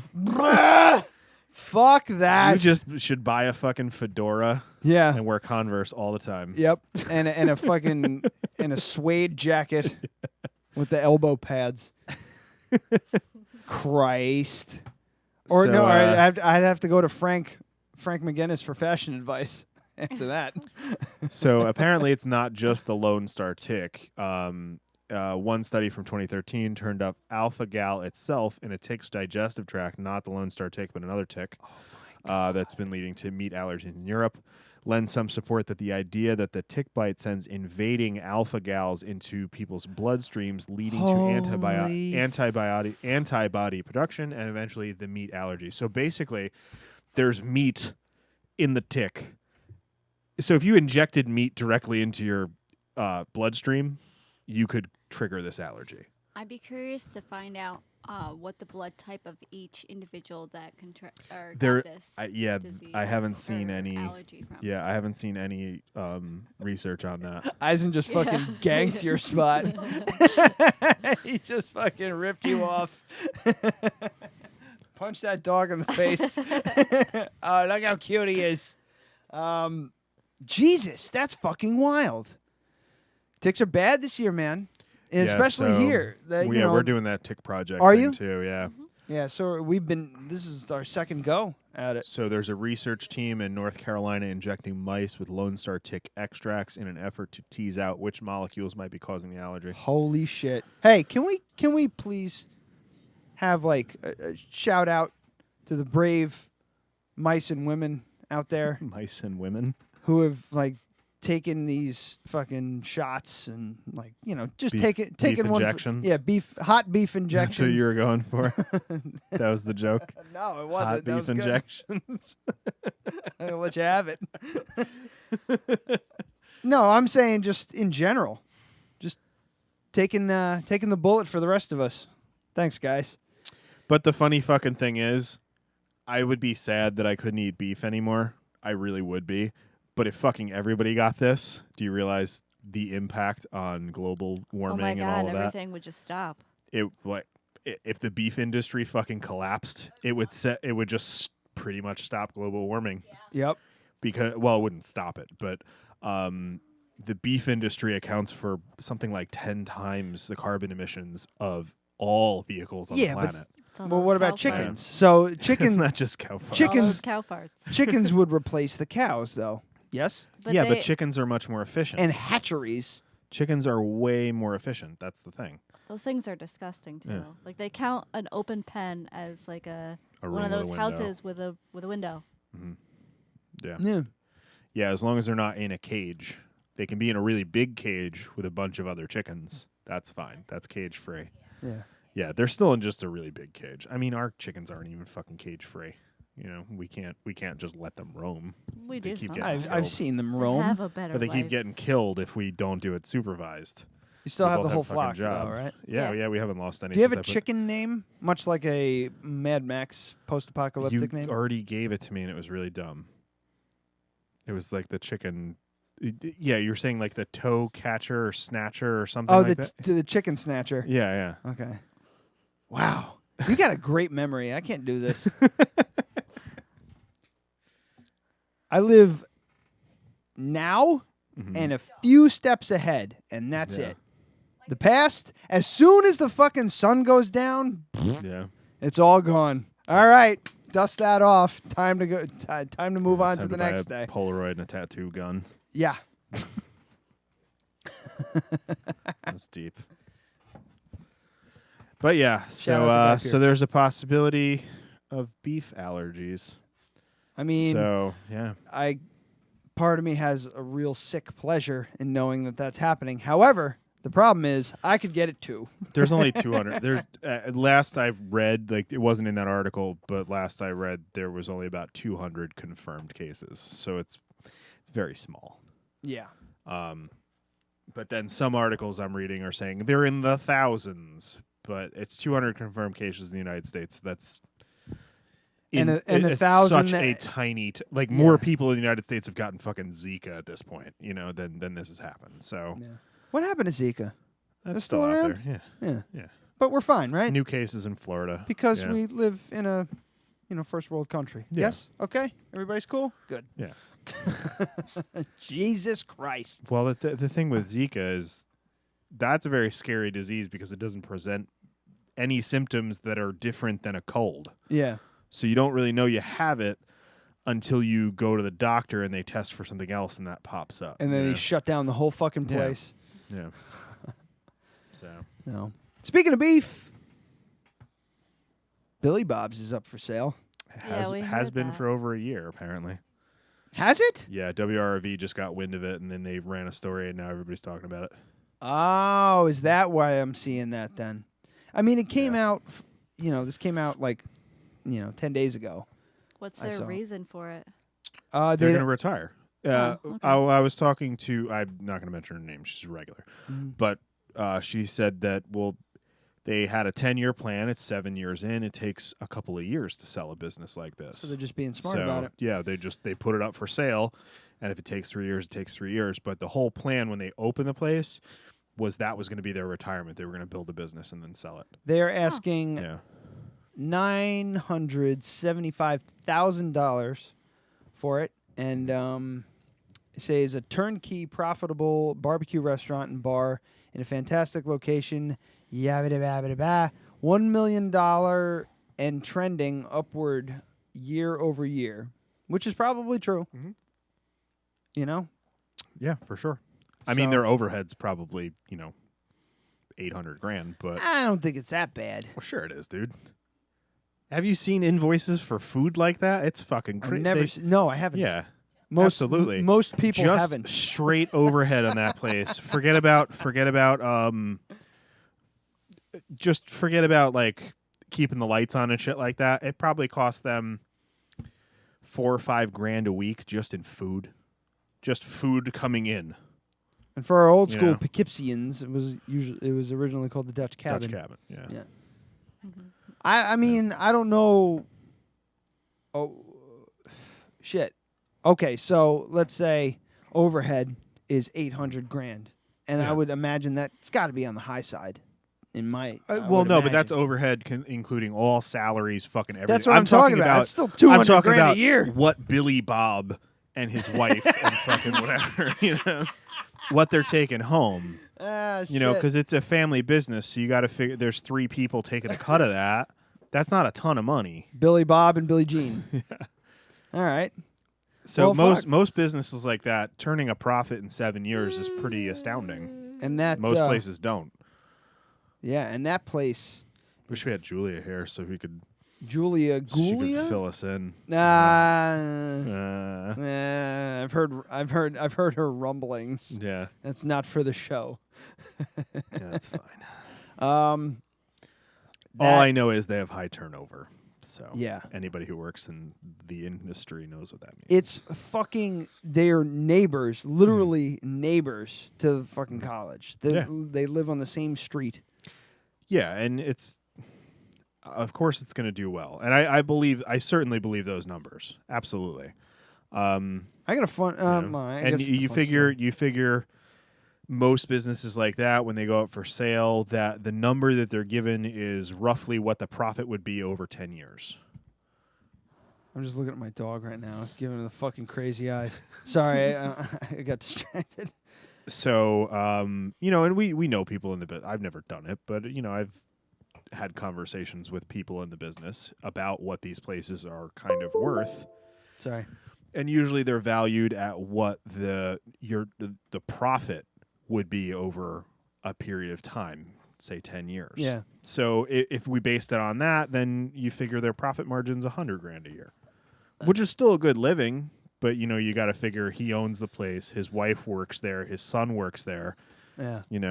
Like, what's the overhead in that? Do they pay themselves salaries? Like, there's a lot of nuances to it. But I think that number makes sense. I feel like I'm starting flashes of Kitchen Nightmares with Gordon Ramsay is floating. I feel like that place through my head. Yeah, but It's really not that bad. I don't think like, it. I don't. No, I'm not saying that. I'm just saying like everything you're saying to me is just like, it's like, have you taken a paycheck recently? Yeah.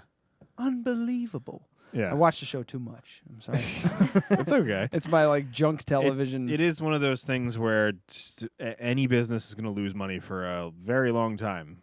I mean, technically, my business has not yielded a profit yet because I've just been able to pay off debt and equipment and stuff like that. So it's going to be a while before it's genuinely profitable, where I can go, hey, look, I have money. Not that money needs to immediately go out and pay, the credit card for the business or pay off the camera that I just bought. It takes a fucking long time. And food service, the profit margins are razor fucking thin. So, Karina tried to pick a fight with a rugby player there. Yeah. One drunken night. I think you've heard the story. Have you? I don't think so, no. Karina, who is my sister-in-law, how does that work? Not till the 17th or whatever. Yeah. How's that work, though? She's just your sister-in-law. Even though she married my sister-in-law? Yeah, she's just your sister-in-law. Okay. All right. Well, anyway, we're out drinking. Your co-sister-in-law. Yes. We were out drinking, and we winded up. Wind it up? We wound up. Thank There you. go. Appreciate it. We wound up at Billy Bob's. I don't know if it was the Dutch cabin at the time. I believe it was the Dutch. Still? All right. Yeah, Brooke was there. Adam was there. You guys. I was there, and you're telling me a story about it? Yeah, and you don't remember. Where was I? What you were? You were like bottles there. deep. Yeah. So I had left at the time. Yeah, Brooke and Adam left together, and they went home.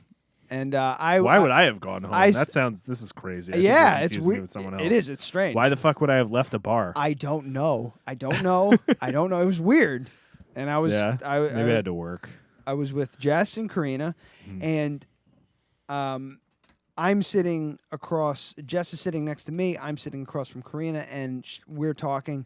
And her eyes snap to the entrance and widen with this kind of like, what the fuck look on her face. And I look over. Where's my money, man? Yeah, that kind of like, this motherfucker right here. Yeah, that's the face she had on. And I look over, and it's just a bunch of fucking skinny dudes in, I don't know, just a bunch of skinny college kids. I know, I'm getting there. I'm a craftsman. Let me craft.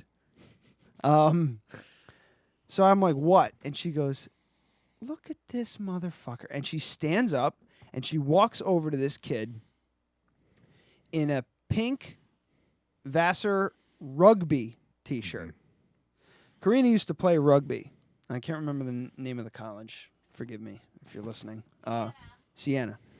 And she was like, a fucking bruiser, badass, rugby player. That's where I definitely believe that. Where her and Jessica met, She walks up to this kid and points, like, puts her finger in his chest and goes, and like, I just see her mouthing words and like, jabbering at him, and he's just kind of like, and then like, you could see the tension just lift and everything's fine, and she's just talking shit and whatever the hell, and she comes back. I'm like, what the fuck was all that about? I couldn't hear. I had no idea. I was just watching the scene. She was just like, I had to call him out on his pink rugby T-shirt. I'm like, what? You try to get into a fight with the Vassar rugby team? I'm your only backup. I'm not going to do well at all.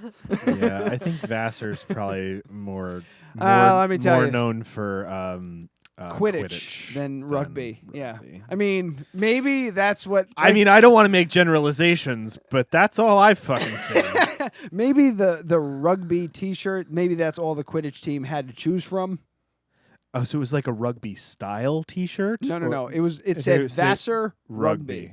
Okay. It was a pink shirt with a green lettering, Vassar rugby. Can you imagine if like she said, "Oh yeah, I had to talk shit," but the conversation was actually like, "Yeah, it's for breast cancer awareness, you fucking bitch." No. She was just like, "How you gonna rock a fucking rugby T-shirt in pink. What the fuck is wrong with you? Like, and she wears pink. She's a girly girl, except for the whole rugby thing. But yeah, she talked shit, and I was like, "Well, what the fuck happened?" She's like, he was fine. He was kind of a twerp. Like, twerp. Well, thank God for that. I didn't feel like helping you fight a whole rugby team because I don't think you would. I just like I don't know who that person is. It would have been fun. I'm gonna go. It would have been fun to see her. Have a story about her wrecking a whole men's rugby team. He's so happy to see her. Just looking over her shoulder. It doesn't matter what she's doing. She could be playing with fucking a fidget spinner right now. It wouldn't fucking matter. He just wants to be like on top of her. That's how Bailey is with me. Yeah. Oh. Thanks for that. Gracias. Do you want to talk about someone on YouTube thinking that a dictionary would stop a 50 caliber handgun bullet? Like, yeah, this person's dead. Yeah. Yes, now I do. If the guy survived, I don't care. No, he's dead. Good. Yeah, he's dead. Good. We're just thinning the herd. Especially because, like... It's all less traffic on the freeway, as Bill Burr would say. So these two are from Minnesota. I know a lot. I don't really need the article, but if you want to just pull it up. Loud noises. All right. So last week, a few days ago, it was past the... This was on fucking YouTube? No, they didn't. It never made it to YouTube. So, they were attempting. Yeah, so they have... God damn it. Imagine Facebook Live. So a Minnesota woman killed her boyfriend Monday by shooting at a book he was holding over his chest in a YouTube video stunt gone wrong. Mona Lisa Perez, 19, was attempting to make a viral video with boyfriend Mona Lisa Vito. Pedro Ruiz III, 22, to post to their YouTube account, according to Norman County Sheriff's Department arrest report. So basically, these two, they're trying to become one of those like face or YouTube family fucking vlogs. That's what they were trying to do. They have a kid. She's pregnant with another kid. They weren't getting any traction, so he basically came up with the idea that she would shoot at a dictionary that he was holding with a fucking Desert Eagle 50 caliber handgun, and it would stop the bullet. Whereas, let's just, as an experiment, as a real quick experiment, we'll just type in Desert Eagle book on YouTube. Let's just see what comes up. Oh, okay. Well, it's going to be too much. We'll just go way down.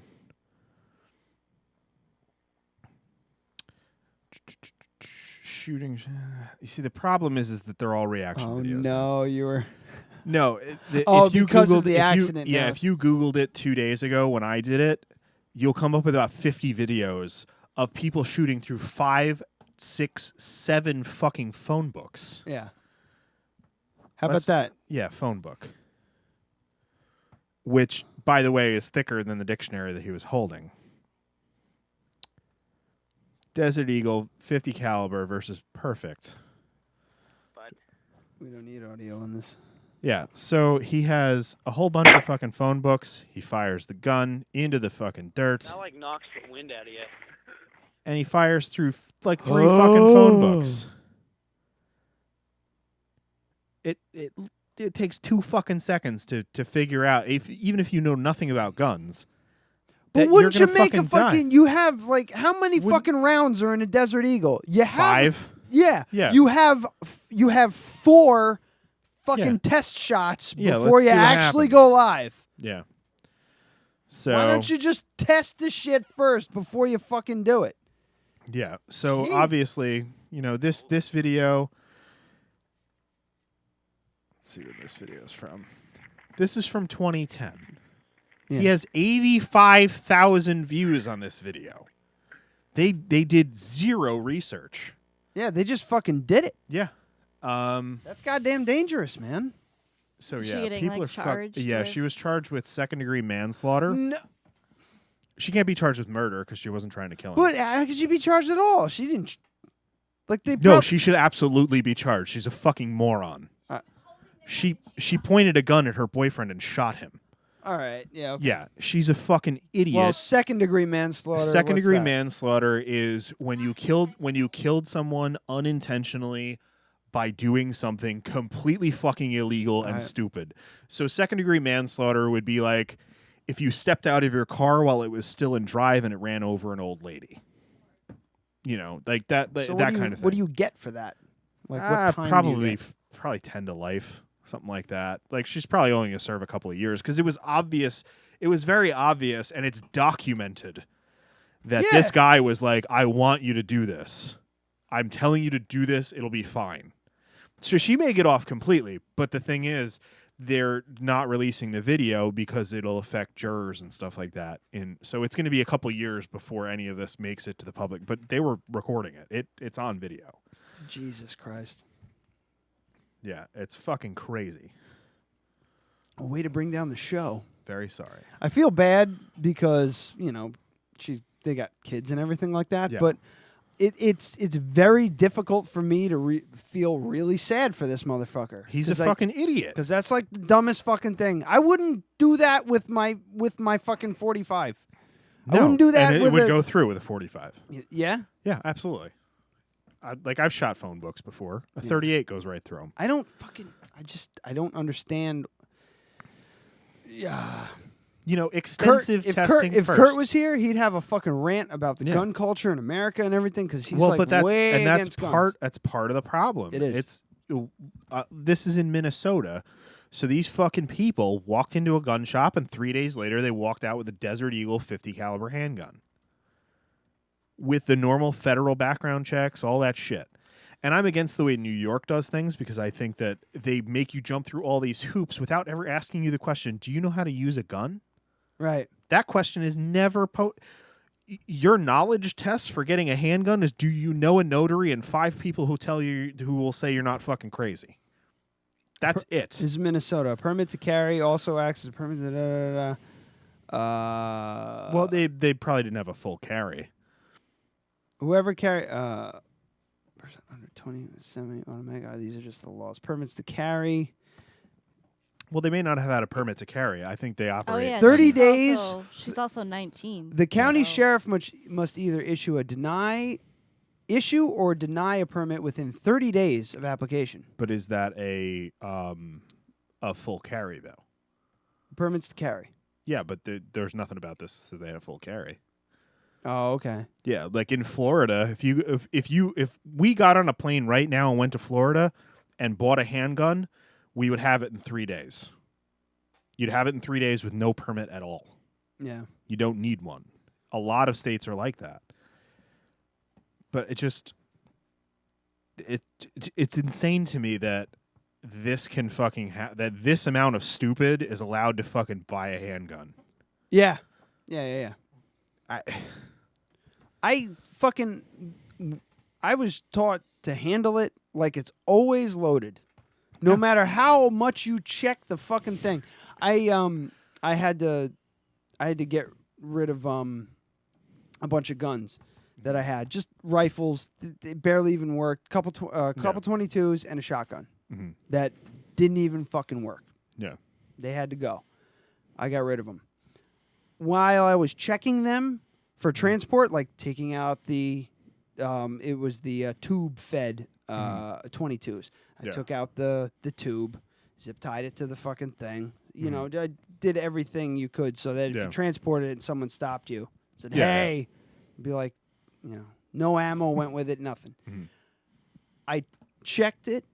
I opened the slide just to check everything, and I was like, I still was like, you know, pointing it away, still packing it. Yeah. The fucking tube, you know, the I don't even know what you call it, the cylinder, whatever the tube for the tube. It's a feed. magazine. Yeah, the magazine. Yeah. Couldn't think of the goddamn word. The magazine was out of it. I still just like felt like Well, that's what you're supposed I was to do. fucking holding a piece of Well, yeah. dynamite. That's Yeah, what I. But you that's have what I was to, yeah. taught. I don't understand how. Well, especially because if you do it with that, then you're going to act the same way with your handgun, and your handgun can have a bullet in the chamber without a magazine in it. Yeah. So, Well, that's but like this is that's- fucking ridiculous, and this is like the highest powered fucking handgun you can buy. Mm-hmm. I mean, well, not really. Like a 500 Magnum is bigger, but that's a 50 caliber revolver. Yeah. But I mean, like 2 seconds of any research whatsoever just shows that that was a bad fucking idea. Super You know, terrible I idea. mean, I have seen video. Have you seen the guy? I can't remember the name of the company. They're one of the biggest body armor companies. But they have all these videos of the guy with a 44 Magnum pointed at his own chest upside down, fucking shooting himself. But he's wearing body armor that has gone through hundreds and thousands of fucking tests. Yeah. And it shows that it will absolutely stop that 100% of the time. And still, there's a video of him with his son, and his son's like taking over. He's like the president of the company now. And he's like gonna shoot his kid in the chest. He's like, I can't fucking do it. And the kid's like, it's okay, Dad. And fucking shoots himself in the chest, wearing body armor. The guy couldn't even do it when he knew 100% that the body armor would save him. Yeah. And these fucking assholes just said, yeah, we're gonna buy the biggest fucking gun that we possibly can to make a viral. You know, we should do this for the fucking show. We'll get a viral video. We'll just flip a coin. Just flip one of a us coin. just shoot the other. Yeah. Could you imagine? I can't do it. That would never happen. No. It'd be like, all right, you ready? Yep. Bang! That wouldn't even count. It would just be fire. But I think both of us have enough balled up hate for one of it. There have been for each other, just kind of sitting in the back corner somewhere. Well, we'd be wearing body armor. I think if we did it. I don't know, it drives me crazy that this level of fucking stupidity can still get a gun. Yep. And the thing is, you can say all you will fucking want to say. This could happen in New York too. You go to fucking Dick's, you walk out with a shotgun. Yeah. Go to fucking Dick's, you walk out with a rifle, which will go through twice as many goddamn dictionaries. It's the weirdest thing. Yeah, you go look at Dick's and you buy a gun. That's what she was fucking laughing about.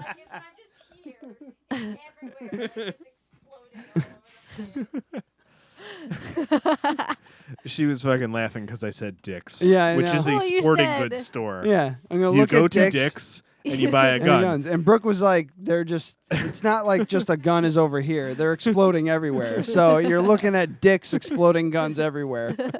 Exactly. I'm glad we're on the same page. So I like yeah, it. you go to a sporting goods store and you walk out with a gun. That's kind of a fucking problem. Yeah. Because maybe you didn't have a felony until you bought the gun to commit the felony. It's interesting because both of us own a Yeah, bunch of fucking I have one in my guns. pocket right now. I have a fucking firearm in my pocket right now. Yeah. But I know it's completely safe. I carry a .38 revolver because it's a double action only revolver. You need to physically pull the trigger really goddamn hard for it to go off. It's a pain in the ass. I hate shooting that fucking gun. I try to shoot. It's That's horribly different. inaccurate. You have to hold it like all fucking weird. Yeah, that gun is feel for. like you feel like yeah. a cop in the Yeah. 80s. Yeah, that gun The is 70s that or gun the is 80s? strictly for. Yeah, that gun see? is strictly for when the dog that almost attacked me the other day is fucking trying to tear my arm off. Yeah. And you jab it somewhere and pull the trigger 5 times really fucking fast. Yeah. But it's not an accurate gun. What kind of dog was it? It was a pit bull. Was it? Yeah. The end of our road. So yeah, there's a bunch of rednecks with a dirt backyard, and they have this pit bull. That's kind of a fucking problem. And I was on the boosted board, Well, going down the road. It's not the pit bull. It's the problem. It's how they raise. This pit bull is a fucking problem. Okay.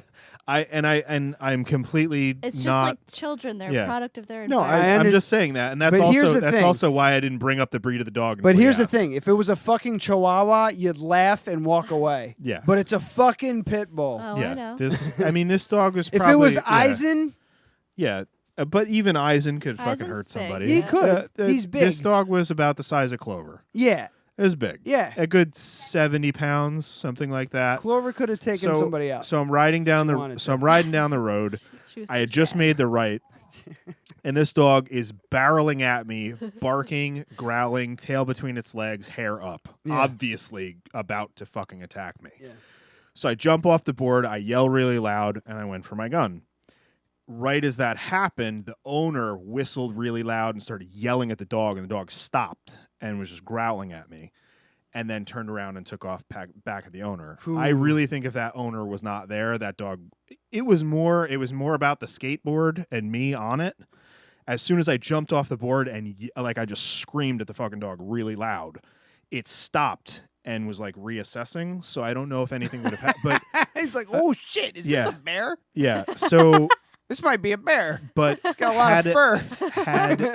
Had I come around the corner and the dog was a little closer, had the owner not been there, I mean, people ask why I carry a gun. That's why I carry a gun. Not because of poughkeepsie and I might get robbed. I have never in my life felt like I was about to be robbed or murdered or anything like that. But that's the second time, I would say legitimately, where I've almost had to shoot a dog. Fucking Justin's dog, my old roommate, attacking my dog. I think if a dog's attacking your dog, it's justified that you shoot it. But I was able to drag it off, and it only bit me a little.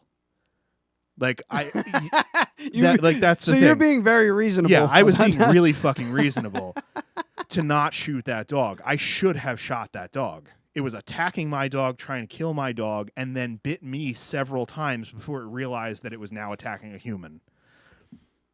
You know, so I am a gun owner. I'm an advocate. But don't be a fucking idiot. Don't be a fucking idiot. You know?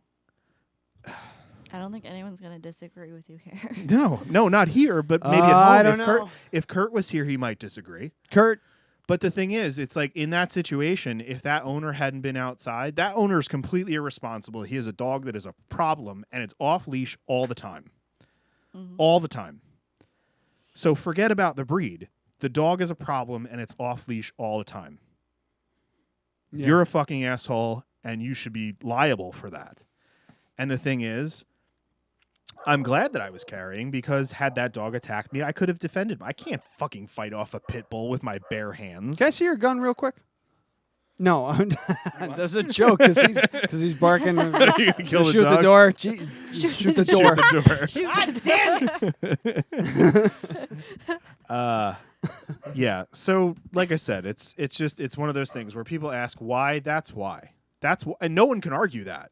If I was being attacked by a fucking dog and had all my dad was attacked. There was a third time we almost got attacked by a dog. It was you and me. We were walking to Rite Aid, and that fucking lady was going crazy, and her dog just started going crazy, and he started running down the road. But I mean, that was a fairly small dog. Like, I probably wouldn't have shot that dog. See what I mean? Like, you know. But yeah, that's the thing. It's like that dog couldn't have killed me. This dog, on the other hand, could have killed me. Yeah. You know, you kick at him real. What the fuck's the name of the breed? You guys remember Spuds McKenzie? I have to piss so bad right now. I do too. Can you hold this down? I'm hungry for a second? too. Yeah. Do you want to take like a 2-second break? No, I just want you to continue. Oh, okay. Because you do this all the time. So, I do it all the time. Yeah, you do. I do not do it all the time. I do it every third or fourth show. Moment of silence for Jay Fulham. No, from the fucking Budweiser commercials.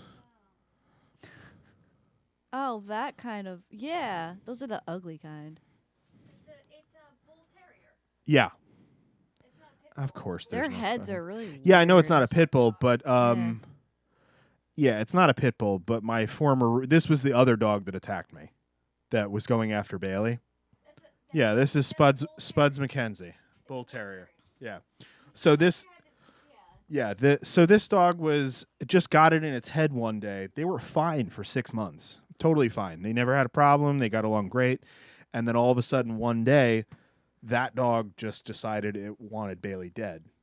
And every opportunity it had, it attacked him. So that happened the first time, and I was like, hey man, the dog's gotta go. So he's like, that's cool, no problem, you know. So he sent the dog to live with his girlfriend. And then I guess that situation about a month later wasn't working out, and the dog was back. And he said to me, I'm trying to figure it out, whatever. And I was like, well, That's fine, but the dog has to be on a leash if it's not locked in your room. That's it. That is the rule. So then 2 weeks later, I let Bailey out, and I hear Justin fucking yelling from his room, "Don't let Bailey out. The dog's in the backyard." And I hear Bailey start howling. Take off back there, and that dog is on his fucking throat trying to kill him. Yeah. Absolutely trying to kill him. So I didn't have any other... Yeah, that's the dog. I Spuds just saw the McKenzie. picture. It's a bull terrier. Yeah, I know. I heard. So my only real choice was to put my hand in the dog's mouth between Bailey and the dog's jaw and pry it off. Yeah. And if that didn't work, I was going to have to shoot it. So I got Bailey off. Ryan O'Sullivan pulled Bailey inside, brought him inside, and now the dog's attacking me. At that point, I had the gun out, and the dog stopped. So I didn't have to shoot the dog. Did it get put down, though? No. 'Cause it attacked No, the person? because I didn't report it. Because it was just like, I was like, dude, the dog has to go today. Today. No matter what, the dog is out today. And if you want to continue to live here, that's fine, but the dog can't ever come back here. So he just gave his notice and left. But, yeah. And he was just, that guy was a real piece of shit anyway. So I was totally fine with it. But, yeah. So basically 3 times, and when I was a kid, my dad was attacked by a dog, 70 stitches in his leg. 70? Yeah. Jesus Christ. And he sued and won and got like a whole bunch of money. But it fucking happens, Like anybody who says like, what do you need that for? Well, that's 3 things in my life, 1 thing in my dad's life. It's a pretty good reason, I think. Just saying, I've never. My mom got attacked by a dog when I was a baby, and I was in the little Bjorn thing. Yeah. Bjorn and Bree too. Yeah. Our friend Bree came. Yeah. She was attacked by a dog a couple of years ago. Really, put her in the hospital. What the fuck's a Bjorn? I'm sorry. A I'm baby just like, Bjorn? no offense It's to like Bree. it's like a backpack for a It's either baby. you wear it on your front or you wear it on your back. You carry your baby in it. Oh, papoose. See, I know the word papoose. Papoose. Well, there's a rapper called. Well, I was Papoose. gonna say that in the zombie apocalypse, we're gonna get one for Bailey, so Amy can just carry him around. Yeah. Yeah. Is the baby facing forward? I was Bailey will was be. the baby. In this story, is it a? I was on her back. So she okay. she So it's a decided to go for backpack, baby facing forward. Okay. But I think with Bailey, I want him in the front, so he's like Yes, this. absolutely. His So paws he are gets doing this. Yeah. As she's running. It's That and he like- can absorb all the bullet fire. It's like him on top of your vest. You're fine. 50 cal couldn't get through that at all. Jesus. All right. So yes, I was attacked by a Spuds McKenzie dog. All right. Well, I think I'm good. Are you good? You got anything else? Hungry. Not really. I mean, there's this. Ah! That was a long one. Yeah. See what happens when we have catch-up episodes? Catsup episodes. Catsup episodes. Yeah, we gotta pick a title, that's for sure. Let's talk about Teespring. We didn't mention it once. It's only for 2 days. Oh, so also, we have stickers. Yeah, we have stickers now. Yeah. So they're like legit stickers. They're kind of small, but they're nice. Yeah. Well done. Ryan. showing So the if camera if right you would now. like a sticker, stop by Crafted Cup and ask someone for one. They'll give it to you. Crafted Cup on 44 Raymond Avenue in Poughkeepsie. The Poughkeepsie's premier coffee shop. We should start having people send self-addressed stamped envelopes to 44 Raymond Avenue. If you'd like a Dead Radio podcast sticker, please address a self-addressed... No. Okay, so Please the self-addressed... send- so you take an envelope and you put another one in it. Yes. Right? So the outer envelope, the one that you're going to mail, is going to be to 44 Raymond Avenue, care of the Dead Radio podcast, care of Crafted Cup. Yes. And then a self-addressed envelope inside. With a stamp on it, because Yeah. I'm not paying for a fucking stamp. You're getting And a then sticker. we'll send you got a to do sticker. work.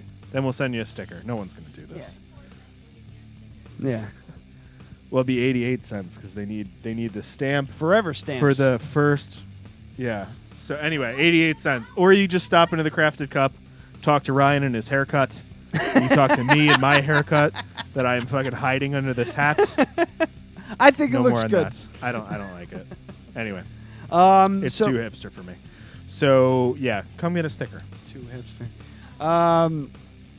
We have to pick a title as well. Oh, Yeah, no, but no, we I'm also- sorry. back to Teespring. Teespring. Teespring.com/Dead Radio shirt. Adam fucked up on his T-shirt order, so he restarted the fucking campaign.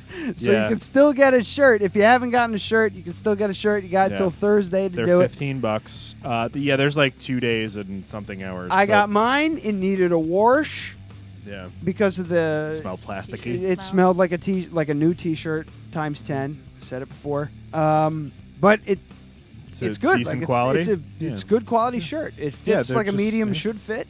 Good. Yeah, because So- they're like Hanes beefy tees or whatever. Yeah. So whatever T-shirt that you wear now that's this. If Yeah. whatever The size sizing's you good. wear Yeah. is the size that this is going to come in. It's not going to be like you get a large and it's actually an XL or a medium or whatever the fuck. It's an actual large. So. Yeah, so go get a shirt. They're $15. Come on. Teespring.com/Dead Radio shirt. That ends on Thursday. Also, patreon.com/Dead Radio podcast to contribute monthly to the show. And if you do $5, we will send you a sticker and cover the postage. Yeah. We'll send you more than that. Yeah. We got some We'll other send old you stuff lying several around. stickers Dick pics. and the Secrets of Sex Island DVD. Yeah, because the first It's person no one wants to take that. It's the so first weird. person to sponsor the Dead Radio podcast Surprised for it's not $5 opened. will get a copy of what is it? Fucking Adam and Eve Pictures presents Secrets of Sex Island. Starring Susanna Rios, Allie Hayes, India Summer, Fabine, Chrissy Lynn, Fabian. Fabienne,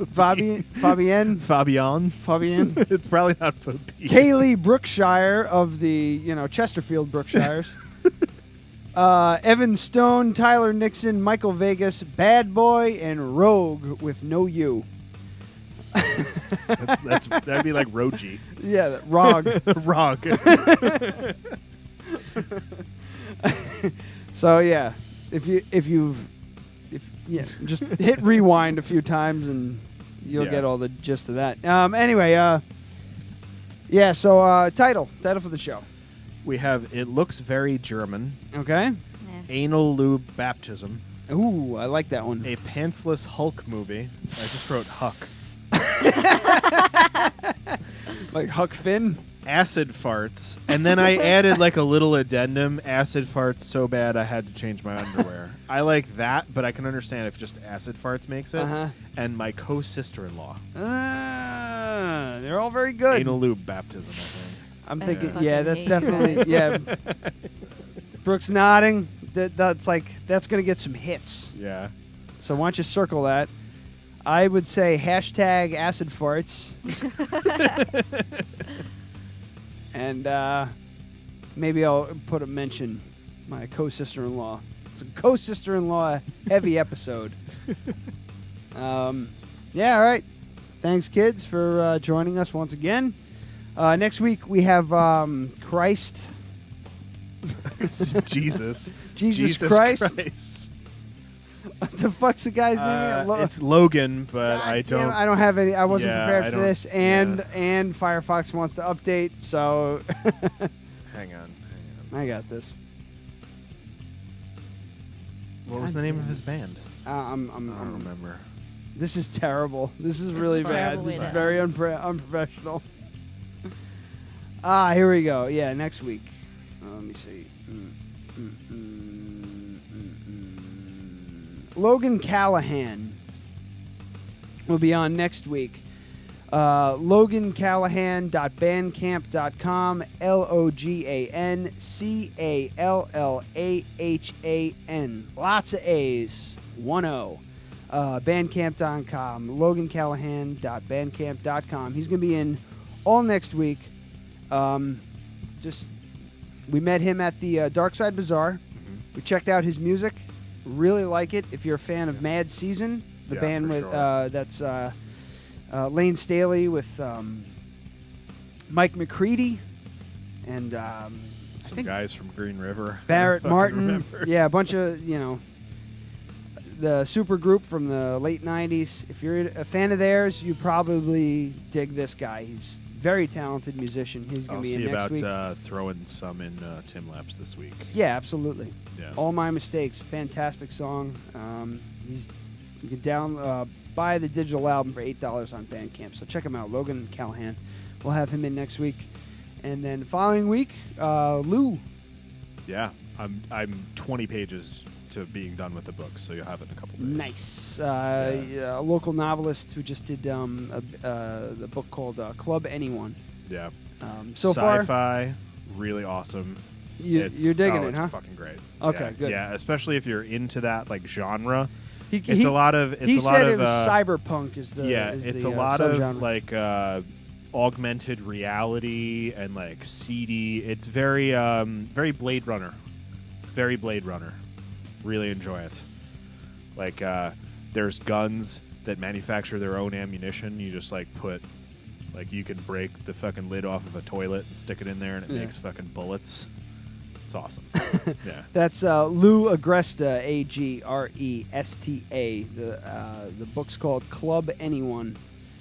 He's going to be in not next week, but the following. It's the 17th, I believe. So yeah, Logan Callahan next week, Lou Agresta next week, or Lou Agresta the following week, and then we'll just wait. Yeah, to tease the end of the month. We're teasing the end of month. Yeah. July 31st could be a giant get. Yeah. Or a huge bust. One of the two. Yeah. Yeah, we could anal always lube baptism. Yeah, we can always do an anal lube baptism on the show for producer Amy. So is that it? Is that everything? That's everything. I think we've gotten everything. Well, then I guess this is the point in the show where I tell you you've had something in your teeth the entire. No, I have not. I have not. Let me see. Where? Right here. Oh, look at me. Yeah, you do have. God damn it! It's like the whole almost episode tooth color, again. I gotta get better at looking in the mirror when I take a bathroom break.